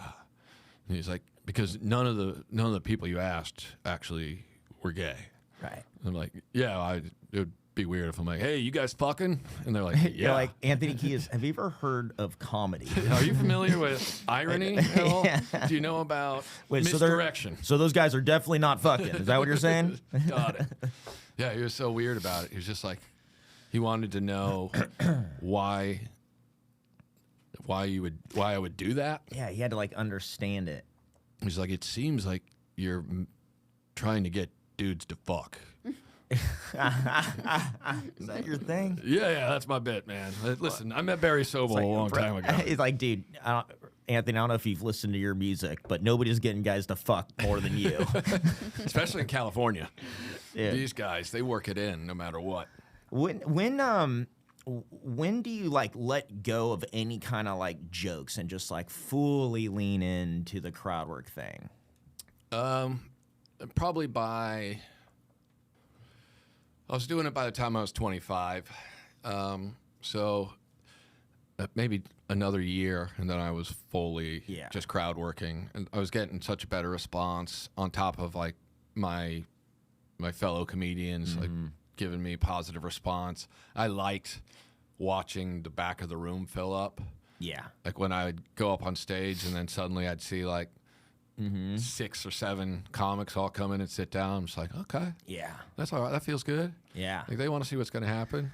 I mean, for the door guys, you were a spectacle. I mean, me and Tony would run in and watch you.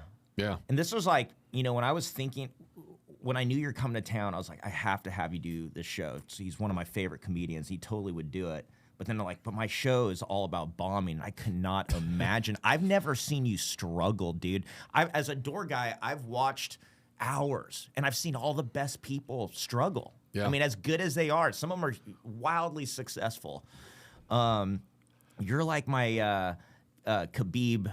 What's the fuck? There's a fighter that like went through the UFC, Khabib Nurmagomedov or whatever, some Russian That's dude. the Chechen guy? Yeah. Yeah. And he's 31-0, and the guy, it's like he barely broke a sweat. He's the guy who beat Conor McGregor. That's right. And he ran right through the UFC, and then his dad died. He had one more fight. He promised his mom he'd retire.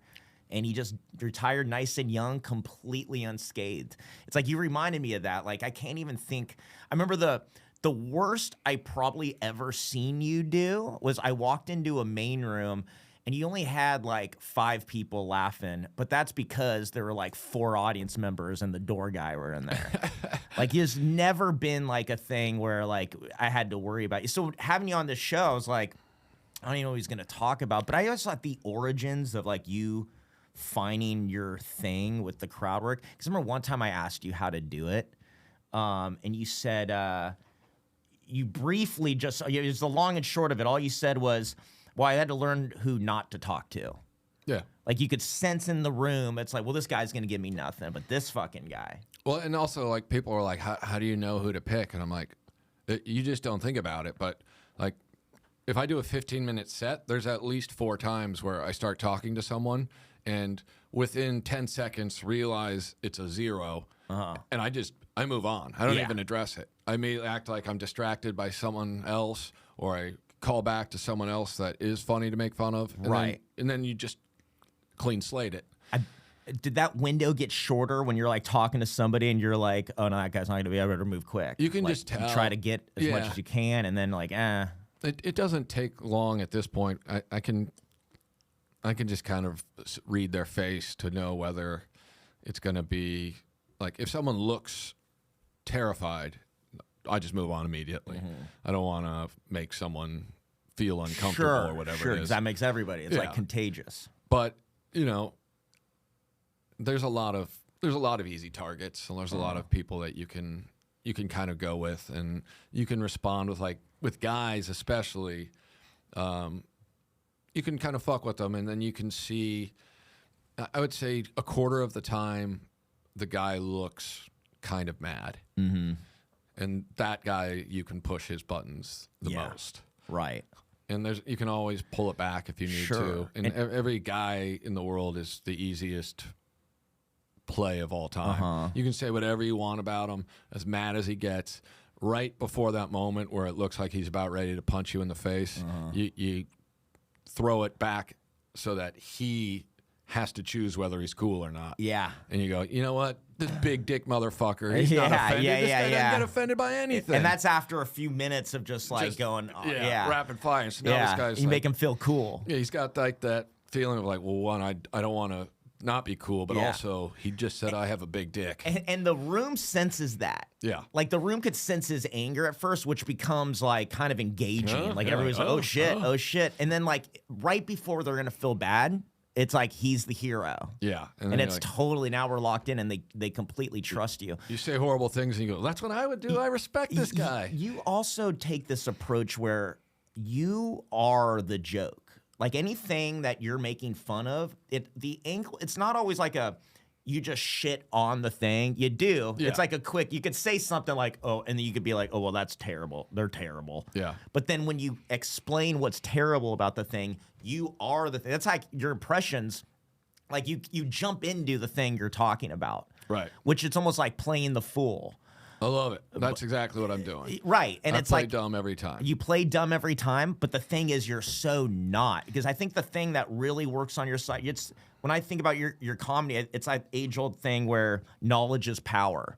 And you know so much about Random I mean, shit. I've never seen you get stumped like by especially like a foreigner or somebody of whatever obscure country. You'll know just enough about the region, what's around there, maybe some politics, maybe some culture. I mean, I know most countries' natural enemy. Yeah. And so I play that a lot. Like if you just know like geography and a little bit about cultures, but also a lot of my knowledge about like specific cultures and countries comes from crowd work.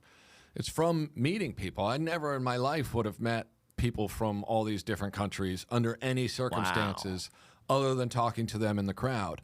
And people are really, especially foreigners when they're here, in a comedy show environment, they're very open to kind of giving you a little bit of their like their world. And like there are occasions where I will like try and get like who do you guys hate? And a lot of times I'll phrase it as like, who's your Canada? Who's like a horrible version of you that you don't respect in the slightest? Yeah. And it's like, obviously we respect Canadians. They're nice, decent people. Right. But they'll usually give you an answer. And most of the time it's like the most similar country to them. Yeah. It's always the country that's just like them, but they think is different. and then you kind of turn in and like, oh, those dirty, disgusting. Oh, Bavaria. Oh, it's so clearly a joke that like everybody, you could say anything at that point because there's no way this guy is serious. And in fact, he's making himself look like the idiot the whole time. So we're really just laughing at him. Yeah, and you know, you learn a lot, and then you can just use that in the future. So like people will be like, "Damn, how do you know so much about Serbians?" And I'm like, I met a Serbian and I talked to him about hate, and he told me quite a bit about the biggest problems with everyone else from Yugoslavia, and now I know how to push that button anytime I meet someone from Yugoslavia. Any of the former Yugoslavian countries, I know 3 references I can make that are going to make them be like, damn, this guy knows his stuff. But also, what a fucking moron this guy is. Yeah. Well, also, like, the people around it, when you know something obscure, like, I always feel like when I watch that happen in the room, when you do that, I'm always like, oh, I just trust Rick. Because it's like, everybody else, like, oh, he knows, like, he knows. He knows more than us. Yeah. And it's so funny because you're just like, you're just this dude that, like, you've seen so many people and you've talked to so many people in your career that like there's not too many, there's not too much left. There's a few outliers, but I've talked to most of the people. But even the outliers, so you know enough around them that like they would pick up and meet you halfway kind of. Yeah. It's a crazy fun thing, and dude, like I'm telling you, man, as a door guy, it was like all you or like a Brody or Don that's like always gonna give us something new. You know what I mean? Yeah. And but for me, I felt like you were somebody that, man, I'm telling you, dude, you're like I couldn't understand why you weren't so famous. Like you were so popular to me, and maybe I put you on a pedestal in a lot of ways, just looking up to you. But I always just felt like at any point somebody's going to see this guy And then it's going to be like, people are going to be like, this guy came out of nowhere. It's like, no. This guy was there the whole time. And it was such a, I mean, so many people know, like all the Comedy Store people know that you're the man. I'm bad at playing the game. You're the most punk rock comedian I know. Because so many people have tried to help you. I remember when Sarah Tiana built a show around you, and I think Tony got involved and tried to help you with like build something like that. Yeah. Eleanor putting you on the Comedy Store podcast, you guys doing that. The Comedy Store has literally done so much like to publish you, like shooting you at things and putting out, releasing things. And I saw your Belly Room special that Peter Shore did. Like it's like everybody's gotten behind you.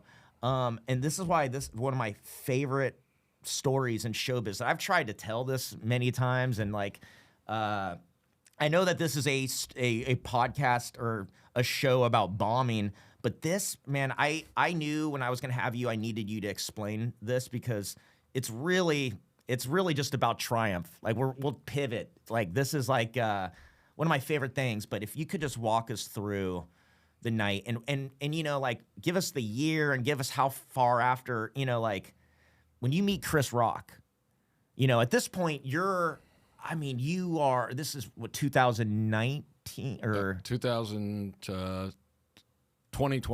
2022. So, okay. So post-pandemic, we're back from the pandemic. Post-pandemic. Mind you, the Comedy Store, see, I would have thought around 2018, 19, after the Comedy Store got huge, and there's all these people, I was like, oh, that's when people are going to find Rick, because now everybody's here now. And comedians that could probably help him, because you were never going to do anything. Like, I can't even imagine you pressing post on anything. It was going to have to be somebody sees you and moves you, which is so pure. And it's so pure because it's like the path of least resistance. You never asked, you never tried. You didn't succumb to anybody else. It was like, I'm just going to kill as hard as I can until somebody hears it and somebody could do something about it. And during that heyday, I'm sure things happen, and I know, there was a moment where, Neil Brennan was putting you on everything that he would direct, or, you know, a lot of the things that he would direct. I was in a lot of TV commercials. Right. Well, you were always booking stuff, too. Yeah. Like, you booked a lot of stuff. Like, people that got near you and got a glimpse of you got it, understood you. And it's all about the right person. Well, so post-pandemic, so all that. So you know, we shut down, Comedy Store comes back up, and walk us through that night. So I had a spot in the main room, and it was, I want to say maybe, it was less than a year after we reopened, but the Comedy Store was still a little odd. Like they weren't seating full rooms and that kind of shit still, and there's still a lot of people wearing masks, and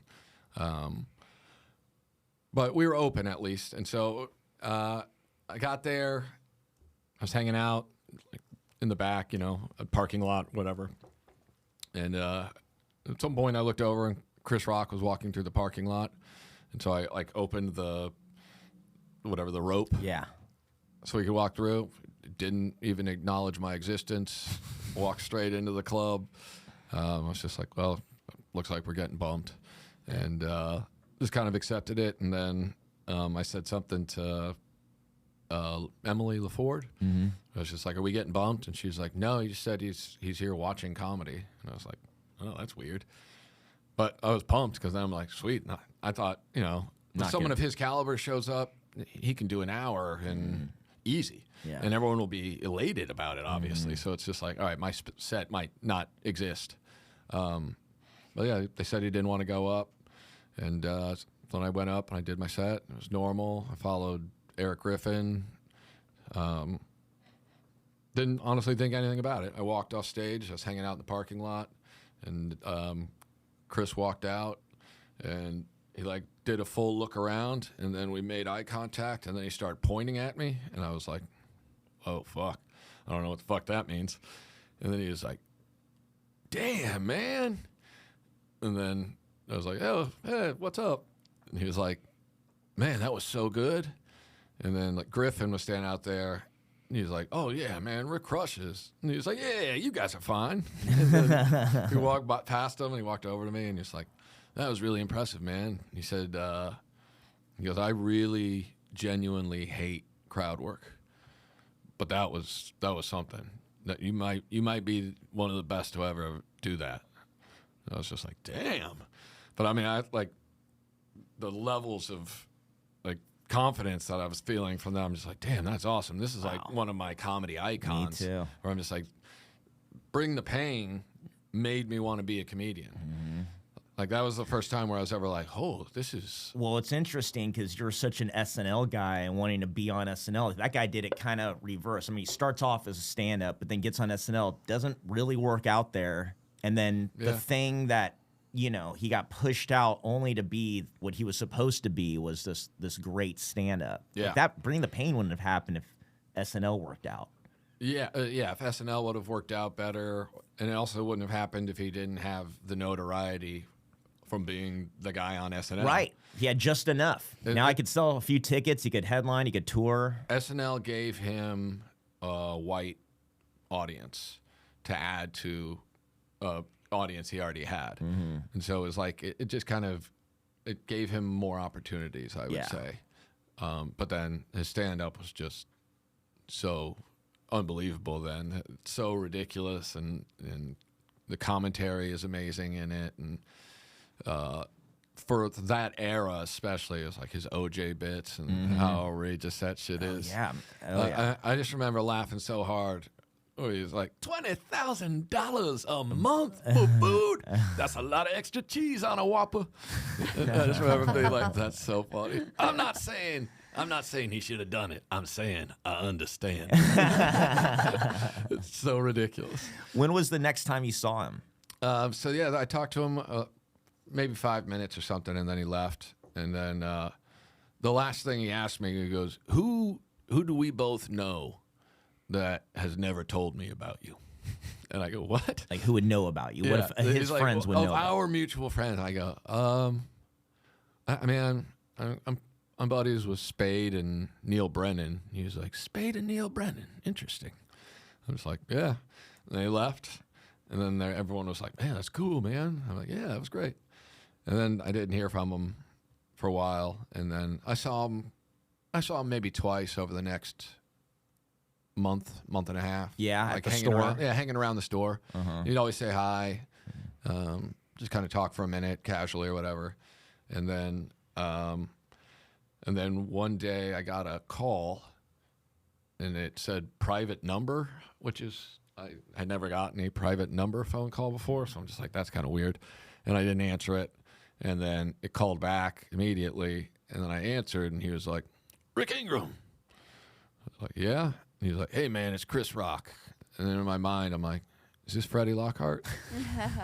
It's like, private number feels like a prank. It's just like you getting passed all over again. Like, what? All the guys are back there like, Same guy. It's Chris Rock. So I'm talking to him for like 2 minutes, and then I get a text message while I'm talking to him from Neil Brennan that's like, hey, I gave Chris Rock your number. He might call you. So again, now Neil's sitting in the room with everybody.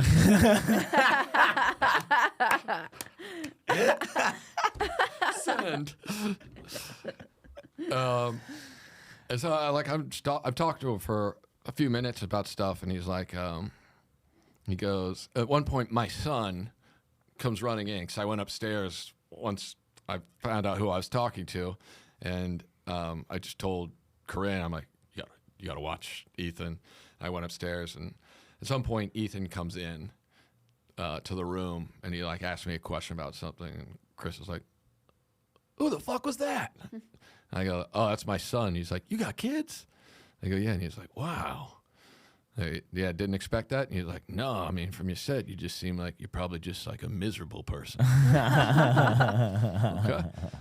Then he's like, hey, listen, I'm getting ready to start a tour. I want you to like open for the first like 5 weeks. You got a couple legs in the 5 weeks. If you want to do that or whatever. And I'm like, yeah. And he's like, you need to check with your family or whatever. And I'm like, no, that's good. We're good.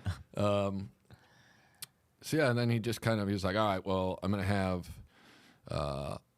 the one thing he said to me, because people have asked me to open for him before, and then they'll be like, just don't do crowd work. And then I'm always just like, well, I'm not doing it then. Even if you're paying me a lot of money, telling me to come open for you but not do what I do is counterproductive. Yeah. It's just like, I'm not going to throw together some shit set and Rustle up the old Harry Carey. Yeah, still got it. yeah, it's still in the chamber, ready to go. Is the moon made out of cheese? My mom's Swedish. What's my dad again? I forget how it Been a goes. while. Superman was from Kansas, and yeah. So I go, is there limitations on what I can do? And he's like, I don't give a fuck. Say all the fucked up shit you say. I just want you to do it in a suit. And I was like, what? He's like, yeah, just wear a suit. And I was like, oh, okay. And he's like, yeah, it just looks better for like a big show if, you know, a white guy in a suit. I'm just like, oh, okay. Hey, All right. boss. Yeah, so I'm just like, all right, that sounds good. And then he's like, you got suits? And I go, I mean, I have a suit, and I can get more suits. And he's like, all right, well, I'll have my like his wardrobe lady or stylist or whatever. He's like, I'm gonna have my stylist call you and just to like get sizes and stuff. And I'm like, what? And so then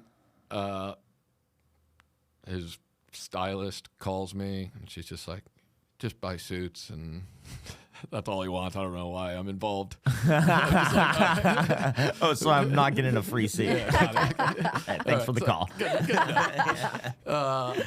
And so yeah, I went and bought some suits, and we started the tour, and he got. Then the joke became, because it was like a month between when he called me and when the tour started, and so like. At that point, he asked me to do it. I said yes. And then, like, one night he showed up with, like, a date at the Comedy Store. And then he was just like, oh, this is Rick. He's my opener. And, like, we just stood there and talked for, like, 30 minutes like we were friends. And I'm just like, oh, all right. I guess this is cool. And then everyone at the Comedy Store was, like, super cool and supportive. And I was just like, dude, this is so awesome. Right. So you're getting a break. You're going to go get to open for Rock on the road. And then the joke became like, I can't wait to see, you know, is Chris Rock going to get killed? Is he going to get canceled? How is this going to not work out? Because that's always the gag. It's like, I get a part on a show and then they cancel the show the episode before. And you're like, oh. And then sure enough, 2 days before tour starts, he gets slapped at the Oscars. Yep. And then my phone just starts blowing up. Every comedian I know just being like, well, I guess we figured out what's going to happen and why this shit's not going to work. I'm just like, yeah. And then I couldn't get a hold of him. He turned his phone off. I had already been told to go to Van Nuys Airport on a certain day, and now everyone's just like, we don't know whether we're doing this. He wouldn't talk to anybody. I mean, he talked to his assistant, but he wasn't answering calls from me. And I showed up at the airport. The whole crew showed up, met everyone who was going to be part of the tour crew. Rock showed up. I was just like, okay, it's pretty quiet for a while. Got on the plane. We start flying, private plane. We got to fly to Boston. And, I mean, the first 20 minutes of the flight's just pretty quiet. No one's really saying anything. It's me, 6 black people. The pilot. The pilot. And then it was just so weird because everyone was like on eggshells. No one was saying anything. And then I finally was just like, I might as well say something. And I was like, anything interesting happened the last couple of days? And he started laughing. And he was just like, man, you have no idea. And then the entire plane ride, his phone was just blowing up. And he would just pick up his phone and show it to me. It's like the most famous human beings that have ever existed on Earth, calling them one after another. We're just like, damn, you have all these people's phone numbers. Holy shit. And everyone was calling them and, you know, offering their support. And then we landed first we landed in Iowa. We had to refuel. And we landed in this place and we're like looking around. And Tony, the head of security, like his security guard for the tour, literally looks out and he looks at the people walking around outside of the little tiny airport in Iowa, and he goes, why don't you go in there and take a look around and then come back and let us know what it's like. I'm like, me? And he's like, yeah, these are your people. And I'm like, what? And so I was like, all right, whatever. So I get off and I walk into the little airport and I'm like, I literally walk by and there's like the most white trash dudes ever out on the runway and stuff. I'm just like, and I walk in, and even though we're in a tiny airport in a small town, Iowa, I walk in, there's just 3 black people working at the airport. And so I just went, Oh, we're safe. yeah, I went back. I go, it's 3 black people working in there, and they're all like, "Oh, cool." And everyone went in. Stuff. We came out. And Chris is like, "This is why we brought you." Then we flew to Boston, and we got off the plane. And I'm a complete fucking retard, and I'm unaware of my surroundings. And I got my backpack, and I'm all excited. I get off the plane, and there's just like 1,000 paparazzis standing there, and it doesn't even occur to me. I'm just like, and they're all trying to get shots of Chris, and then the next day it's like front page of all these things. It's just a picture of me standing with a backpack with like Chris kind of in the background, and then Chris is like, "You did a pretty good job of being a shield to the photographers." I'm like, I didn't know. Yeah. Where were you at the Oscars? Yeah, exactly. Yeah, and so then it was like being with the Beatles for like a full week. Everywhere we went, there was like hundreds of people, photographers waiting outside of the hotel, waiting outside of the venue. Everyone just trying to. My DMs are getting blown up with reporters, all and being like, "Hey, I understand you're opening for Chris Rock. What a great opportunity! Would you be interested in talking about being on the show?" And it's like, "Yeah, I bet that's what they want to talk about." And every one of them also. If you have any insight to how Chris is feeling, would love to know that. Yeah, I get it. Yeah, it was pretty insane. And then we did like 2 weeks, and then I went home for like 4 days. What were the venue? Like, were they like theaters? It was theaters, yeah. The first venue we did was was it the Wilbur or what is it in Boston? It's pretty common. Yeah, I think it is the Wilbur. I'm not positive, but it's cool. It's a cool theater because it almost seems like a comedy club in the front. There's like table seating, but then there's balconies. Yeah. And so that was the first place we did. Was there any before that first show? Was there any like when you're sitting back in the green room? I can't imagine you nervous, but was there any well, if this goes well, then more things could happen, or if this goes bad, then I don't believe that good things will happen because of anything I do at this point. There's very not like great outlook. There's not like where I'm just like I'm going to have the best set ever, and then things are going to change. I just assume that nothing is going to happen. I don't think talent or ability has. It's maybe 20% of. You're the same game. kid that's about to go up in front of Mitzi, thinking that. I hope I don't lose my job. The only thing that worried me was I felt weird performing in a suit.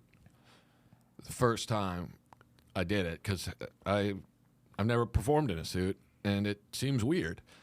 And in my mind, I'm still that backwards hat, Budweiser in hand kid. Like, that's how I see myself. And so, like, it felt weird. But when I walked out there, I got a great response. And, like, they literally look at me like I'm this professional comedian. Wow. And it took maybe a week of doing shows before it dawned on me that I'm 40.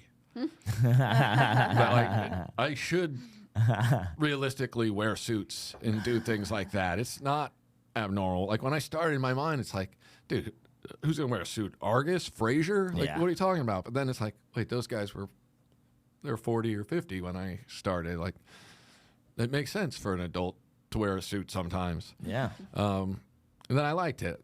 After a little bit, I'm like, oh, this feels nice. And it added a whole new element of, I guess, misdirection to it. Yeah. Because, like, when I come out just in, like, my jean jacket and I just kind of look like a normal douche, then it's like, oh, this guy's kind of a douche. And if I act rude, then it's like, oh, that's kind of what I thought. Yeah. But when I come out in a suit, and it seems like, oh, this is going to be a professional comedian, and then 10 seconds in, You're not. no. And like one of the things Chris always said, he's like, I've never seen an opener start at 100 miles an hour. And it's like, oh yeah, there's no. And he's like, people always say they hate having to go up cold, but it works great for me. Mm-hmm. I think that's awesome. There's something so fun about walking out and them having no expectation at all, and then just being like, whoa, what the fuck? And especially if you say something wildly inappropriate early, Yeah, that makes them just be like. And when you first go up, I mean, Chris Rock's got to be back. Nobody else knows you, so everybody's just like, "What is he? What does Chris see in this white boy from Kansas?" So our tour manager was a really cool lady named Tina, and she actually came like maybe a week before the tour started. She texted me and was like, "Hey, can I come see you at the Comedy Store?" And I was just like, "Oh," and in my mind, like. I still don't know how this whole thing works. And in my mind, I'm like, oh, shit, if this goes bad, does that mean I'm not on the tour? I don't understand the dynamics of it at all because I've never done something to that level where it's like, wait, there's a tour manager who's going to be with us and you're bringing your own sound guy and like, and so then I had Chris. I'm just like, yeah, I just talked to Tina. She said she's going to come down to the Comedy Store on Friday, thought I'd let you know in case you want to come. And he's like, oh, no, it's all good. I think he was in New York at that point, but he's like, yeah, Tina's cool. She just wants to, like, understand what your set is so that we can, like, prepare for if we need other things, like, production-wise. Right. And I'm like, oh, okay. And so she came and watched my set. She brought one of the tech guys with her, little short black dudes. I found him very amusing, but he rubbed people the wrong way throughout, but he was always all right with me. And I got off stage and I met him in the back or whatever, and she was like, man, you are fucked up. I was like, oh, thank you. She was like, that shit will work though. And I'm like, all right. And I'm like, is there anything you think we need? And she's like, I'm going to just try and make sure we have screens and monitors anytime that's available at the theaters or whatever. So that way we can get shots of the people you're talking to. Great. And I'm like, oh, okay. Yeah. So then, starting the shows in Boston, they didn't have screens. But then the next show we did was, I think it was Atlantic City. We did like a big casino in Atlantic City, and they have giant screens. And that was my first time ever doing crowd work. And it was like 7,000 seat theater, I think. And I'm making fun of somebody and it like gets a laugh, but then when the cameraman catches like the person I'm talking to, now everyone gets a visual joke as well. So it's like I make fun of them, I get a laugh. Face of the person I'm making fun of pops up on the screen, whole new laugh. Oh yeah. So I'm just like, oh, this is great. And so that's like when I'm making somebody uncomfortable in the front row, and 7,000 people get to see it now instead of just like assuming he's uncomfortable from his lack of reaction. So now it added like this whole element of like, oh, this is great. And some of the places like you could hear the people, like they had it mic'd up, and so it was awesome. And then everyone on the tour was so cool, and it felt like the Comedy Store, and that like everyone would watch my set. Like I'd look over on the side stage and they'd all be standing over on the side. They want to see who I'm fucking with. Yeah. And it was great. So we did that. And then we did 2 weeks, and then I went home for like 4 days or something. And then I went back out for another, like, I think we went out for a week and a half, and then back home for 2 days. And then we had one more week, and that was like my leg. And then at the end of I think we had 2 shows left or something in my section. Mm-hmm. And we were in Durham, North Carolina doing shows. And then Rock was like, dude, you're going to love England. Or he said, England's going to love you. I go, man, I'd love to perform in England. I've never been able to perform anywhere outside of the States. And he's like, well, they're going to love you. It's going to be awesome. And I'm just like, all right. And then I'm like, is he taking me? I don't know. What does that mean? And so then I didn't want to be like, you're taking me to England, right? Yeah. And so I'm just like, oh, yeah, man, if you need me, let me know. And he's like, yeah, let's just do the tour. And I'm like, what? And he's like, yeah, well, let's just have you on the tour. And, you know, if at some point I get tired of you, I'll let you know. I'm like, all right. He calls Neil the boys. I told him he's going to England. He's still buying the guy. This 5 weeks have been the best setup in the history of prank comedy. I get to England, the Queen punches me in the dick. Oh, it was great. And then we got to England, and it was just like straight out of the gate, just like racism and like all the funniest shit. It's me, a Puerto Rican, and 6 black people, and we get there to like where they do the "Why are you here?" or whatever it is. And the way they do it is first you walk up and they do a facial recognition thing, and sometimes you just let you through. They don't even ask you any questions. So we walk up, guy goes before me. It flags him. He has to go do a personal interview thing. I walk up, gates open. I walk through, flags every non-white person. All of them. They get the random check. I'm just like, and then one of them's, I think it was Tina, was just like, look at you over there with your colonizer face. I was just like, yeah. I walked in. The British technology was like, he seems inbred. Let him through. One of us, part of the family. Oh, hello. Welcome back to the beautiful land. Yeah, it was great. And then England was amazing. And this all leads, like, eventually you're out there opening for Chappelle. Like, this takes you everywhere. Yeah, so then what was great was, like, I've met Dave probably 30 times when the tour started at the Comedy Store. I've hung out with him. I had beers with him years and years ago. I've hung out with him. He sat in the back when I was on stage. But it was like Ron White. Every time I met him, he was drunk, and each time it was like the first time he ever met me. So we were somewhere. This is like 2 weeks into the tour, and then Chappelle FaceTimes them, and they're like FaceTiming. They're talking about John Mulaney and how Mulaney's so good, and Dave had just seen him. He's like, this is like Richard Pryor post crack. He's like, he's post coke, and he's on one. It's amazing. Holy shit. And he's like, yeah, I opened a show for him, blah blah. And he goes, who you got opening? And Chris is like, Rick Ingraham. He's like, who's that? He's like, crowd work guy from the Comedy Store. And then he just holds the camera up, and he's like, oh yeah, Rick Ingraham. And then you could tell I has no idea who I am. So a couple months go by, and then part of the tour with Chris was a European tour with Dave, a combo tour for like 2 weeks. And I originally not supposed to be on that part because it was a separate thing through Live Nation or whatever it was. But then Chris is like, yeah, you're just going to come. I'm just like, really? And he's like, yeah, I'll just pay you. And you can just hang out. And, you know, at that point, I'm like helping him with like doing joke preparation. And like we go over his sets. And, so I'm like helping out with that part of it too. And so I'm just like, all right, that's cool. And so we go to England.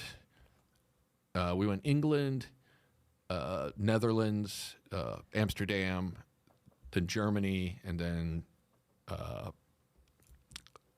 what's it called? Copenhagen, Denmark. And first 2 shows, Live Nation flew in, like Earthquake and Ali Wong and Jeff Ross. And so I didn't get to do those shows, the first couple shows in England on that part. And then Jeff Ross flew back, and then I opened the rest of the shows. It was like I got to do one night in London. And I had done London with Chris a couple months earlier already, but I got to do one night in London, and then I did all the shows in Amsterdam and Germany and Copenhagen. And during that time, I start hanging out with Dave a little bit.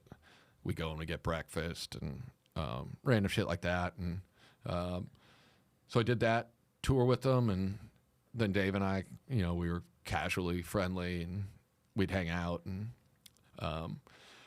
yeah, and then we went back. Chris and I went back and did our tour, just the 2 of us, doing shows, and then we did another leg, West Coast, and then through the South of Dave and Chris doing arena shows, and I opened for those.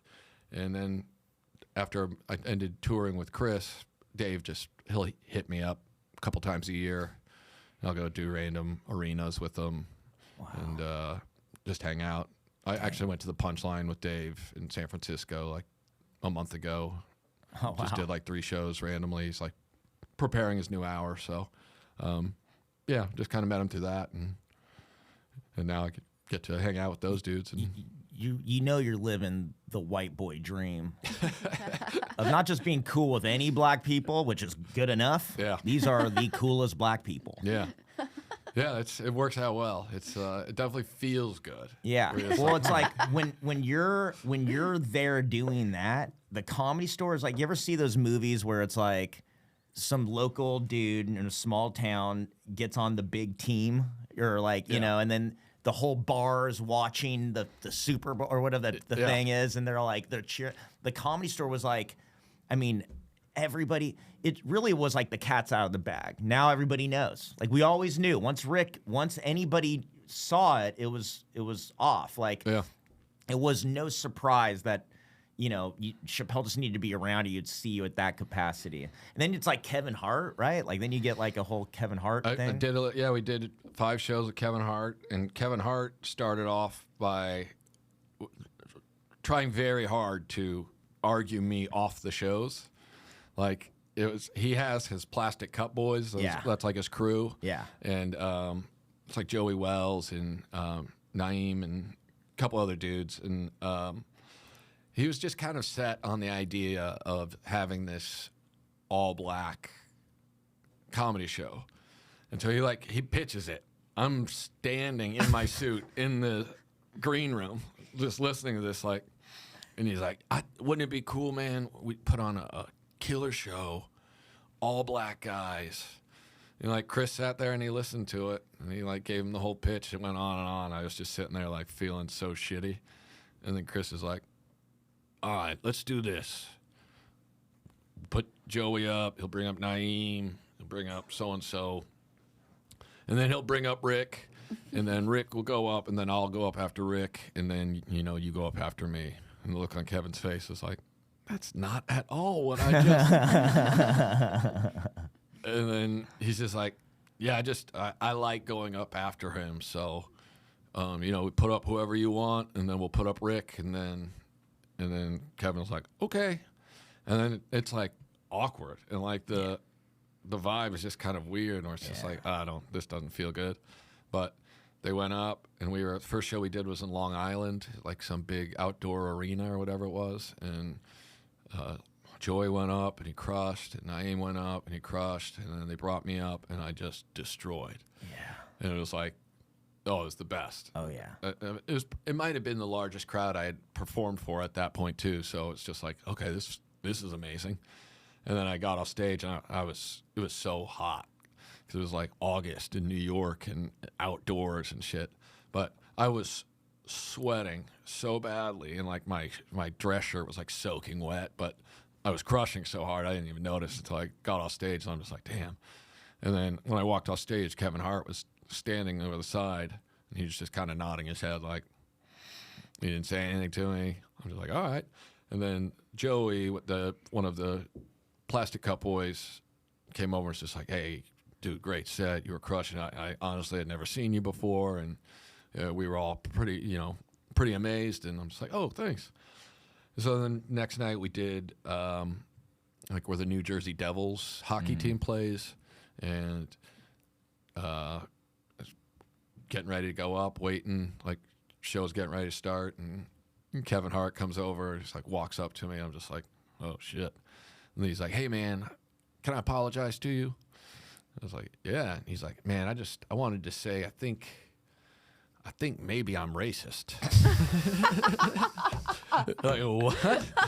He goes, yeah, man, I think maybe I'm racist. And I wanted to say I'm sorry, man, because man, when I looked at you, I saw a white guy in a suit, and I was like, man, this dude's not funny. I understand, Kevin. He's like, but then, like, when you went out there, I was like, oh, shit, man. And so I just wanted to let you know I'm sorry.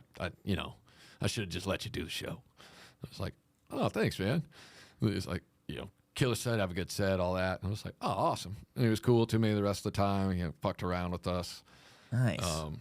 Yeah, he made like a documentary about them. Yeah. And it was great because I'm not in it. Like, I don't have any lines, but like I'm in random scenes. Sure. Because it's just like You're there. I was standing there, and he like comes and asks Chris about his method, and Chris is going through his like board that has all of these index cards with all his jokes. And that's how we would do it before each show. We move the jokes around. This is how the set's going to be this time. And Kevin's going through it. All right, so you got a writer, you got a white guy, and you guys just go through your cards.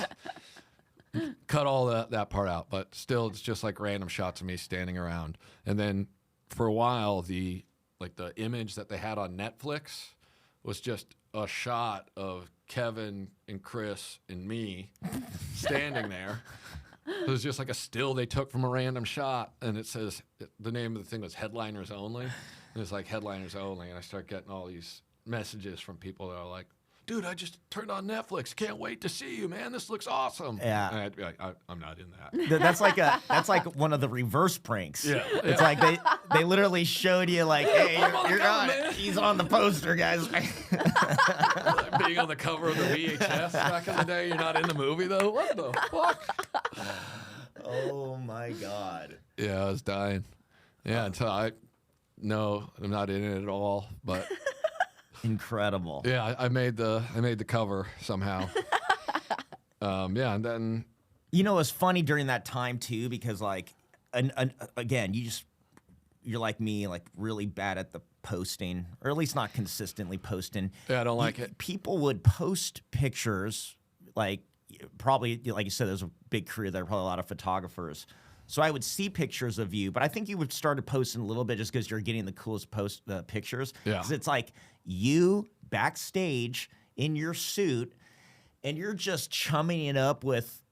yeah, I mean, dude, like, Anthony Kiedis. I mean, there's one picture. I have a bunch of pictures of me with Paul McCartney. That's what I was gonna say, Paul McCartney, and he's laughing, and he's like, you're just killing. You're just Dude. hanging out in a green room, That being yourself. I will say this: the coolest I've ever felt in my entire life is the 20 minutes that Paul McCartney fanboyed to me. And I was just standing there just like, what? Like he saw me, he walked into the room, and when Paul McCartney walks in a room, every fucking person on earth knows that he walked into that room. Yeah. And it's just like a record scratching, and then he hugs Chris, and then he does like a look around, and he sees me, and then he gives me like this point, and I'm just like, oh shit, Paul fucking McCartney. And he goes, mate. And I go, Paul McCartney, we finally meet. And there's a pic of him like laughing, walking up, because I'm acting like this. We both know this was going to happen, Paul. And it was so cool, man. He went over my whole set. He was like asking me all these questions about stuff. He was telling me stories. I assume he just makes everybody feel like this. Mm-hmm. I don't know. There's no way that I'm the only person that he does this to. But he was like telling me about, I wish John could have seen you. And I'm like, John Lennon? He's like, he would have loved it. The stuff about Asians. Oh, yeah. Like, dude, he was going on. He was crushing so hard, saying funny stuff that anyone else on earth could have gotten canceled for, but he's Paul McCartney, so he can say what he wants. No. He's like going on. He's like, oh, I love... People get uncomfortable when you make fun of Orientals. These kids are getting soft. We don't call them that anymore, Paul. Oh, no. I call him that. He goes, I had to deal with Yoko. I'm like, damn. Yeah, he gets the pass. Yeah, he's like, and he's working bits. He's like being funny and shit. I'm just like, this guy's so great. Wow. But like at one point, Demi Moore walks over and starts talking to us while I'm talking to him. And then she talks to us for like 2 minutes and then walks away. This is like our Hollywood shows at the Kodak or whatever it is where they have the Oscars. Yeah. And then she walks away, and then Paul McCartney goes, mate, Demi Moore, pretty good. And I go, dude, she clearly came over here because you were here. And he's like, I don't think so. Dude, don't act like Demi Moore. She barely looked at me. He goes back to the guys.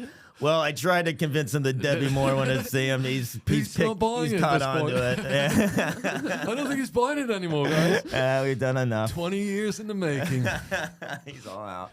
So one of my favorite parts then is that as I'm finishing talking to Paul McCartney, he like gives me a kiss, like hugs me and kisses me, and like I'm just like, holy shit, I just got kissed by a Beatle.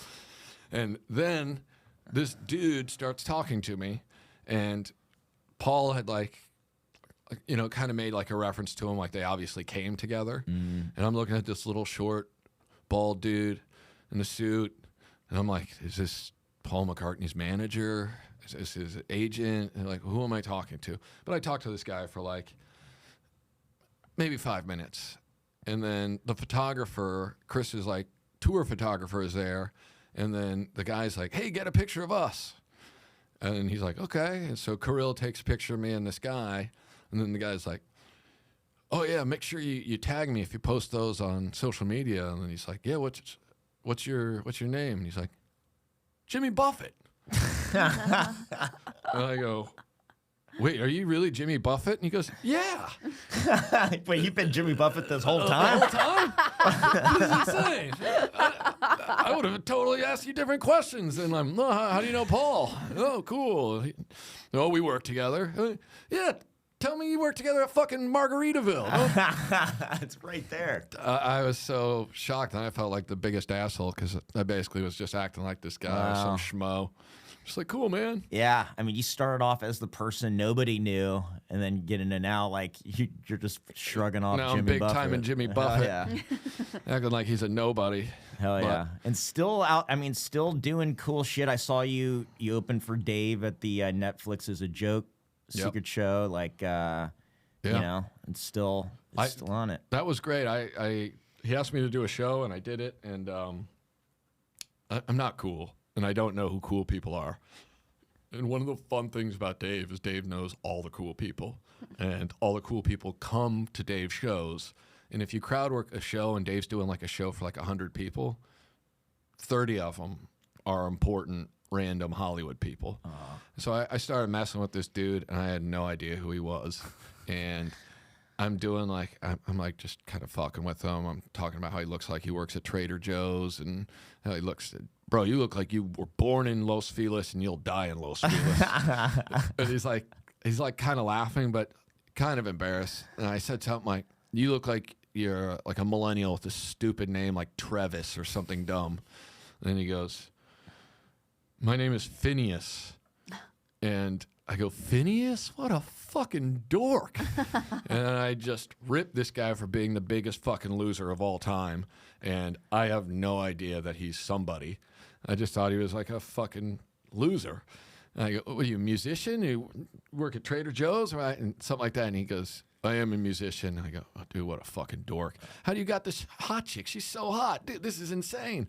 So I ripped this guy for like 5 minutes. And then I get off stage, and Lizzo's like, that shit was so funny. Phineas looks so mad. And I'm like, yeah, I didn't. I go, I honestly didn't know who he was. And she was like, seriously? I'm like, yeah. And she's like, that's Billie Eilish's brother. And he's like, produces all of Billie Eilish's music. He's like a songwriter or some shit. But he goes by Phineas, all capital letters, one name, like Madonna. And had I known who this guy was, there was so much I could have just ripped him apart for. Oh, man. No, you got him. He said he was just a dork named Phineas. You know, he hasn't been talked to like that. Yeah. You know what I mean? He needed to meet you and his journey to, you know, to greatness, really. It's humbling. Dave's photographer, Candyman, goes, was great, was watching him look defeated as you made fun of him. But then when he realized you really don't know who he is, that was the most defeated he looked. That's a fatal blow. I was like, oh, I'm really nobody. And he was like asking people, like, was he being serious? Did he really not know? I'm like, yes. It's the best. God, putting you, Rick Ingraham, in just the Hollywood hierarchy, just planting you there with everybody else is just... Well, everyone always treated me great. but nobody is looking to keep me in that realm, as far as I can tell. Well, it just seems like you start, and it's like yeah, Kevin Hart not knowing you, and this white guy, and it's just like, I just can't. There's a certain element of just inauthenticness that I have a really hard time participating in. Like, I've never had a manager or an agent for real. Yeah. Like, never. I just never have. And I'm probably supposed to be like calling all these people and begging them to represent me, but I just can't do it. I would feel too bad about myself. Yeah. And like, the managers I've had are always some wannabe assistant guy who's trying to come up and has no actual power. Yeah, right. I had a manager from Brillstein and Gray for like 2 months once. He sent me on one audition. I went out for a part on a pilot about drugs. And when I got to the audition, the lady was like, this is for like a 35-year-old Mexican crystal meth addict. I don't think you're right for the part. They wouldn't even let me audition. And so I left, and I called the manager. I go, dude, they said it was like a Mexican meth addict. You told me it was a druggie. And he was like, oh, just give it your best. I go, no, they won't even let me go in the room. She said that they would laugh me and her out of work if we did this. So he was just like, all right, well, I'll get you something better. Don't hear from the guy for a couple weeks. Call to see what's going on. They're like, yeah, we let him go. It's like, oh, okay. Never heard from the guy again. Cut a year and a half later, watching pilot of Breaking Bad.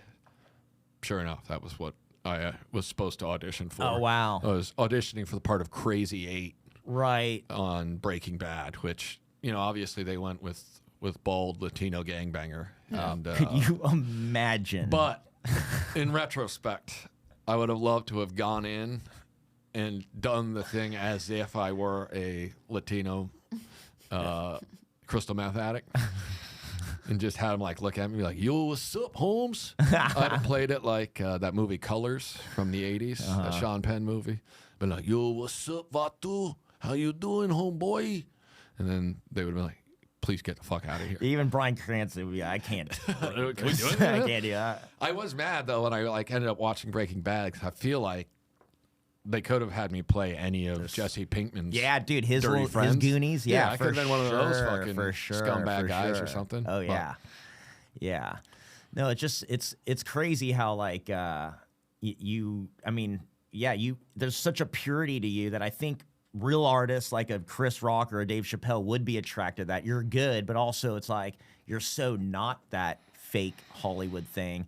And honestly, it fucked me up my whole time because I looked up to you so much. I was like, well, Rick will never ask anything, so I'll never ask for anything. But the difference is I'm not anywhere near as good as Rick. And I don't recommend this, by the way. No, it's I just wish like people should be doing. No, you these put things. the amount of effort in that you have to. It's kind of Yeah. crazy, and it's like I said, it's so punk rock.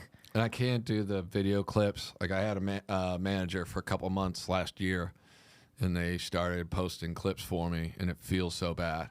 And as a crowd work person, Right now is your era. I mean, it was before it got, Now everybody. now everyone does it, and it's like it's Now sad. that the audiences know about crowd work, when they say like, oh no, I like crowd work guys, that was just a term for us that nobody had to know what crowd work meant. Yeah, and to me, it's a thing like I think crowd work is special because it's a very live performance experience. And it's all inside jokes about what's happening right now in this room. We're not talking about some political thing or some observation that people might not relate to. Yeah. Because we're talking about something here and now. And it's a vibe thing. It's like, it's you either like this person or you don't. And I don't think that translates on video. And I just don't. And I get that people watch a crowd work clip and they think it's funny, but to me, it loses some of what it is. Totally. Because you don't know the background that led up to that moment. And you don't know that, like, the guy who would edit clips for me would like send me a clip and be like, "What about this one?" And I'd be like, "It doesn't make any sense." And he'd be like, "Yeah, but the crowd's laughing." Yeah. And I go, "Yeah, but I'm making references to things that you're not including. So like, why is that funny?" Yeah. And he's like, "Well, but the people are laughing." I go, "I don't care. I don't want to just put out a clip that has people laughing." It's like, "Well, that's what you do. You just put out clips." I don't want to do that. Yeah. It's like, "Well, that's what you have to do." I'm like, "No." Yeah, I mean, there's context is key. I mean, people don't, when you watch a clip, you don't understand the tension in the room. Right. Like when you're making fun of somebody who's mad, right? And you're Yeah. getting them mad, it's like, that's a vibe. Yeah. You don't get that from Instagram. You Right. got to really be in there. And I also think that crowd work, I think people can do different styles of comedy, but I think crowd work is a style of comedy. And I think people posting clips of crowd work when they're not crowd work comedians is the same thing as people posting clips of them doing puppetry comedy. Yeah. It's like, you're not a puppet comic. You can't just be Jeff Dunham and like go on stage with a racist puppet and make clips. That's his thing. Yeah. It's like, he's good at that. Right. And crowd work is the same. Like, there are crowd work comics. There are people who do crowd work. Yeah. And then there are people who can do crowd work, but it's not something everyone should do. Right. If you've been doing comedy for 3 years, you shouldn't be doing crowd work. You should be figuring out comedy. Right. And Yeah. then you can get to crowd work once there's like a basis of understanding for how to read a crowd, how Yeah. to play a crowd. But if you don't have an understanding of that, and you don't understand the basic elements of what makes something funny, or even the cadence of how to make something funny, you can say the same thing 5 different ways, and one of those ways is going to be way funnier than Right. the other 4. But if you don't know those things, then it's terrible. And the Yeah. amount of crowd work clips I see where people post it, and it's them asking a generic question, and then someone in the crowd saying something funny, Yeah. blows my mind. Right. Why would you post that? Yeah. You just posted a crowd work clip of a random person in the audience being funny. Yeah. Oh, That guy should post it. It got 15,000 views. You're like, yeah, but you're not funny in it. There's 15,000 people who now know that Larry, the guy in the second row at your show in Denver, is funny. Oh, they wouldn't even know his name. He's an unsung hero that Yeah. has no credit for the funny thing he said on the spot from Yeah. the professional that threw it at him. It all blows my mind. When I watch crowd work clips, I'm just like, and this is going to sound arrogant, but it feels like I'm a member of the original American Dream Team basketball team. And I don't want to say I'm Michael Jordan, but I will say that I believe I'm in the top 12 crowd work comedians in the world. Ever. I do think I'm at that level. And I feel like Michael Jordan watching YouTube videos of guys having dunk contests in their driveway. Yeah. Or you're just Right. like watching a random dude who goes to work at an insurance agency 50 hours a week dunking on a 6-foot Sure. goal. Technically, you could reach it. Yeah. You could do it, but It's like, you're playing on a kid-sized Right. basketball goal. What are you doing? Why would you post this? yeah. But that's what it feels like. I feel like I'm watching just the shittiest amateur comedy where you're just like, you shouldn't be doing this. Yeah. And what I would love to do is just comment on each one of them, like, you should take this down. But I feel like my troll era is over. I feel like I peaked trolling, like peak Facebook, like the 2015. I'd spend hours just picking fights about nothing. Yeah. It was great. But now Yeah.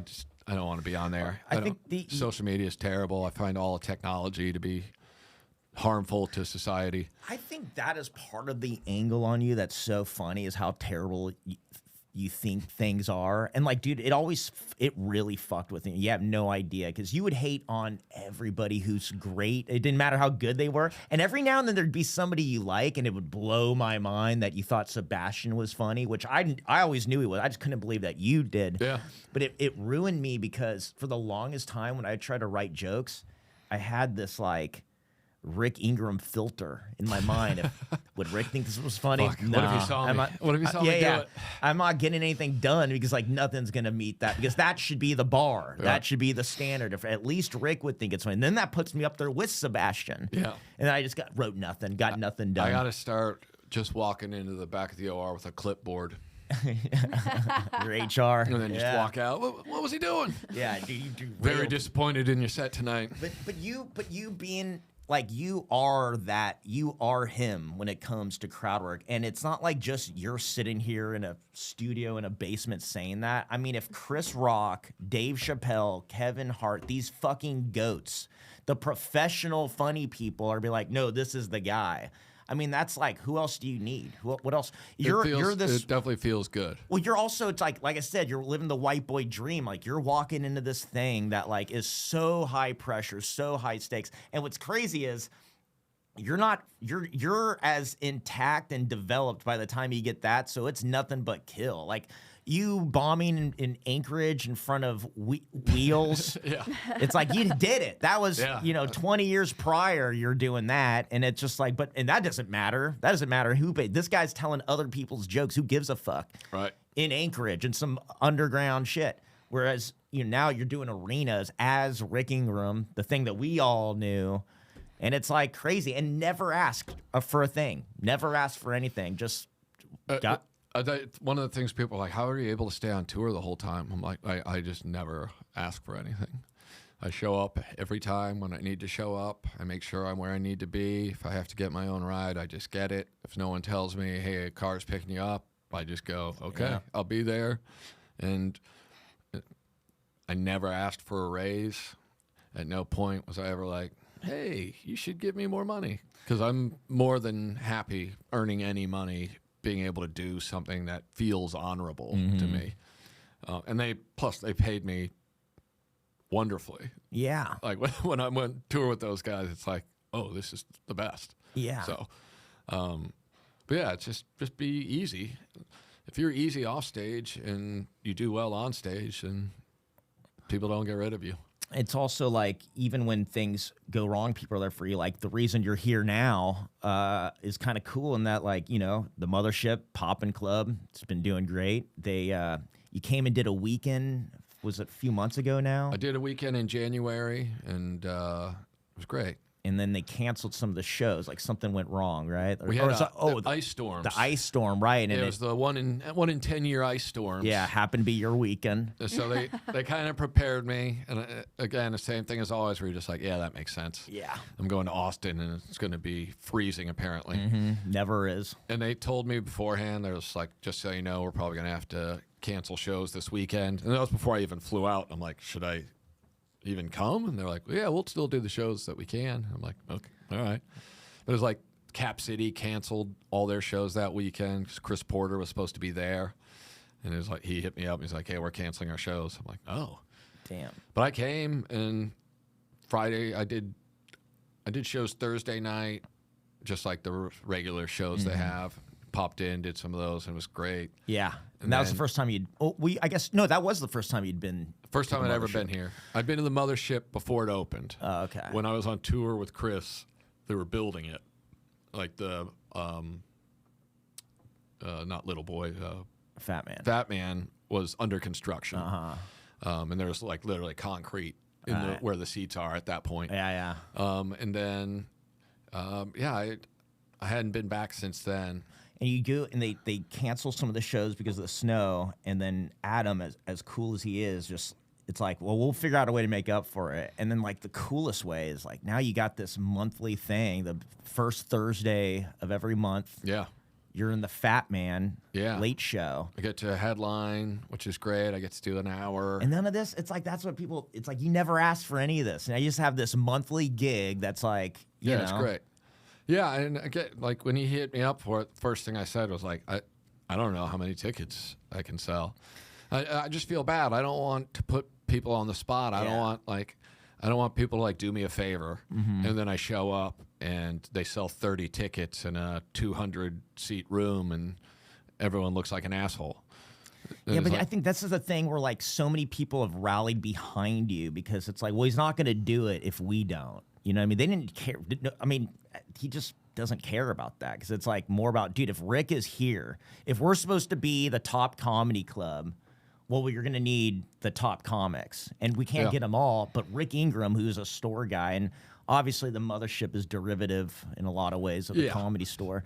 So, like, it's like the perfect fit. And, they sell tickets because the mothership's the mothership, and Joe's Joe, and that works out great. And I'm probably more affordable than big names, which helps. But they treat me great and they pay me well, and shows are amazing. Crowds are amazing.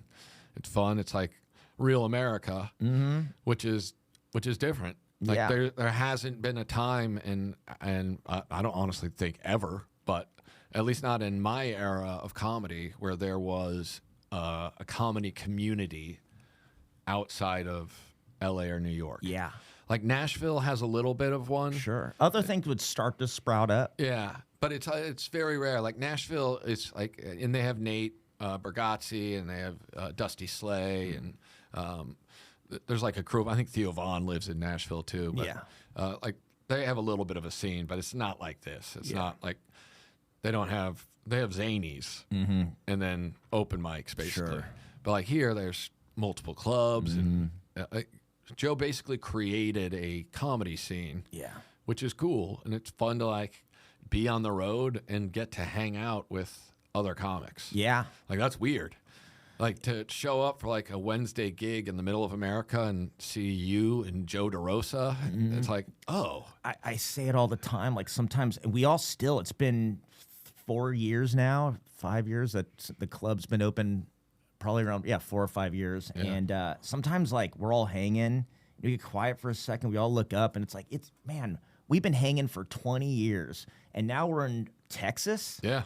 Like I've never been part of a migration before. Like it's like the Oregon Trail, and we all survived and showed up here, and we're doing the same thing we were doing in LA. And then there's like the Philly crew, those guys that all came over here, and there's New York guys, and there's Atlanta guys. There's people from all the scenes that came here, and they've all known each other forever. We've all known each other forever, and this becomes the hub. And yeah, it is. It's like one of those rare things where you're a part of the beginning of something. Yeah. And it's like how long comedy can last here at this point feels like it can last. Like for a while it felt like if Rogan leaves, the community dies.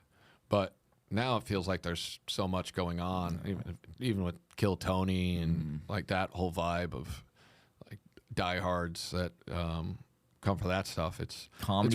It's weird. It's honestly kind of weird for there to be a new comedy community.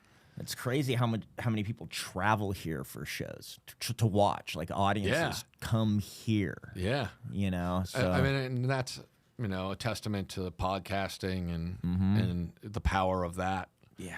Which is another thing I'm terrible at. Yeah. People are like, well, you should do this. And then I'm like, if they call me, I'll do it. If this was like a creative player in a video game, Rick Ingraham didn't put anything in any of the other stats. When you start off, you put all your attributes. You got 99 to put out. Yep. And I'm going to put it all in comedy. Yep. Nothing else. Yeah. Well, dude, thank you so much, man. This is like I needed to have you, and thanks for having me tonight. I'll be there opening for you at the. I'm your Rick Ingraham. That's right. And you're the Chris Rock. Fuck yeah. I'm a cool black guy. Slapped around a little bit by the Fresh Prince. Comedy, though, Comedy.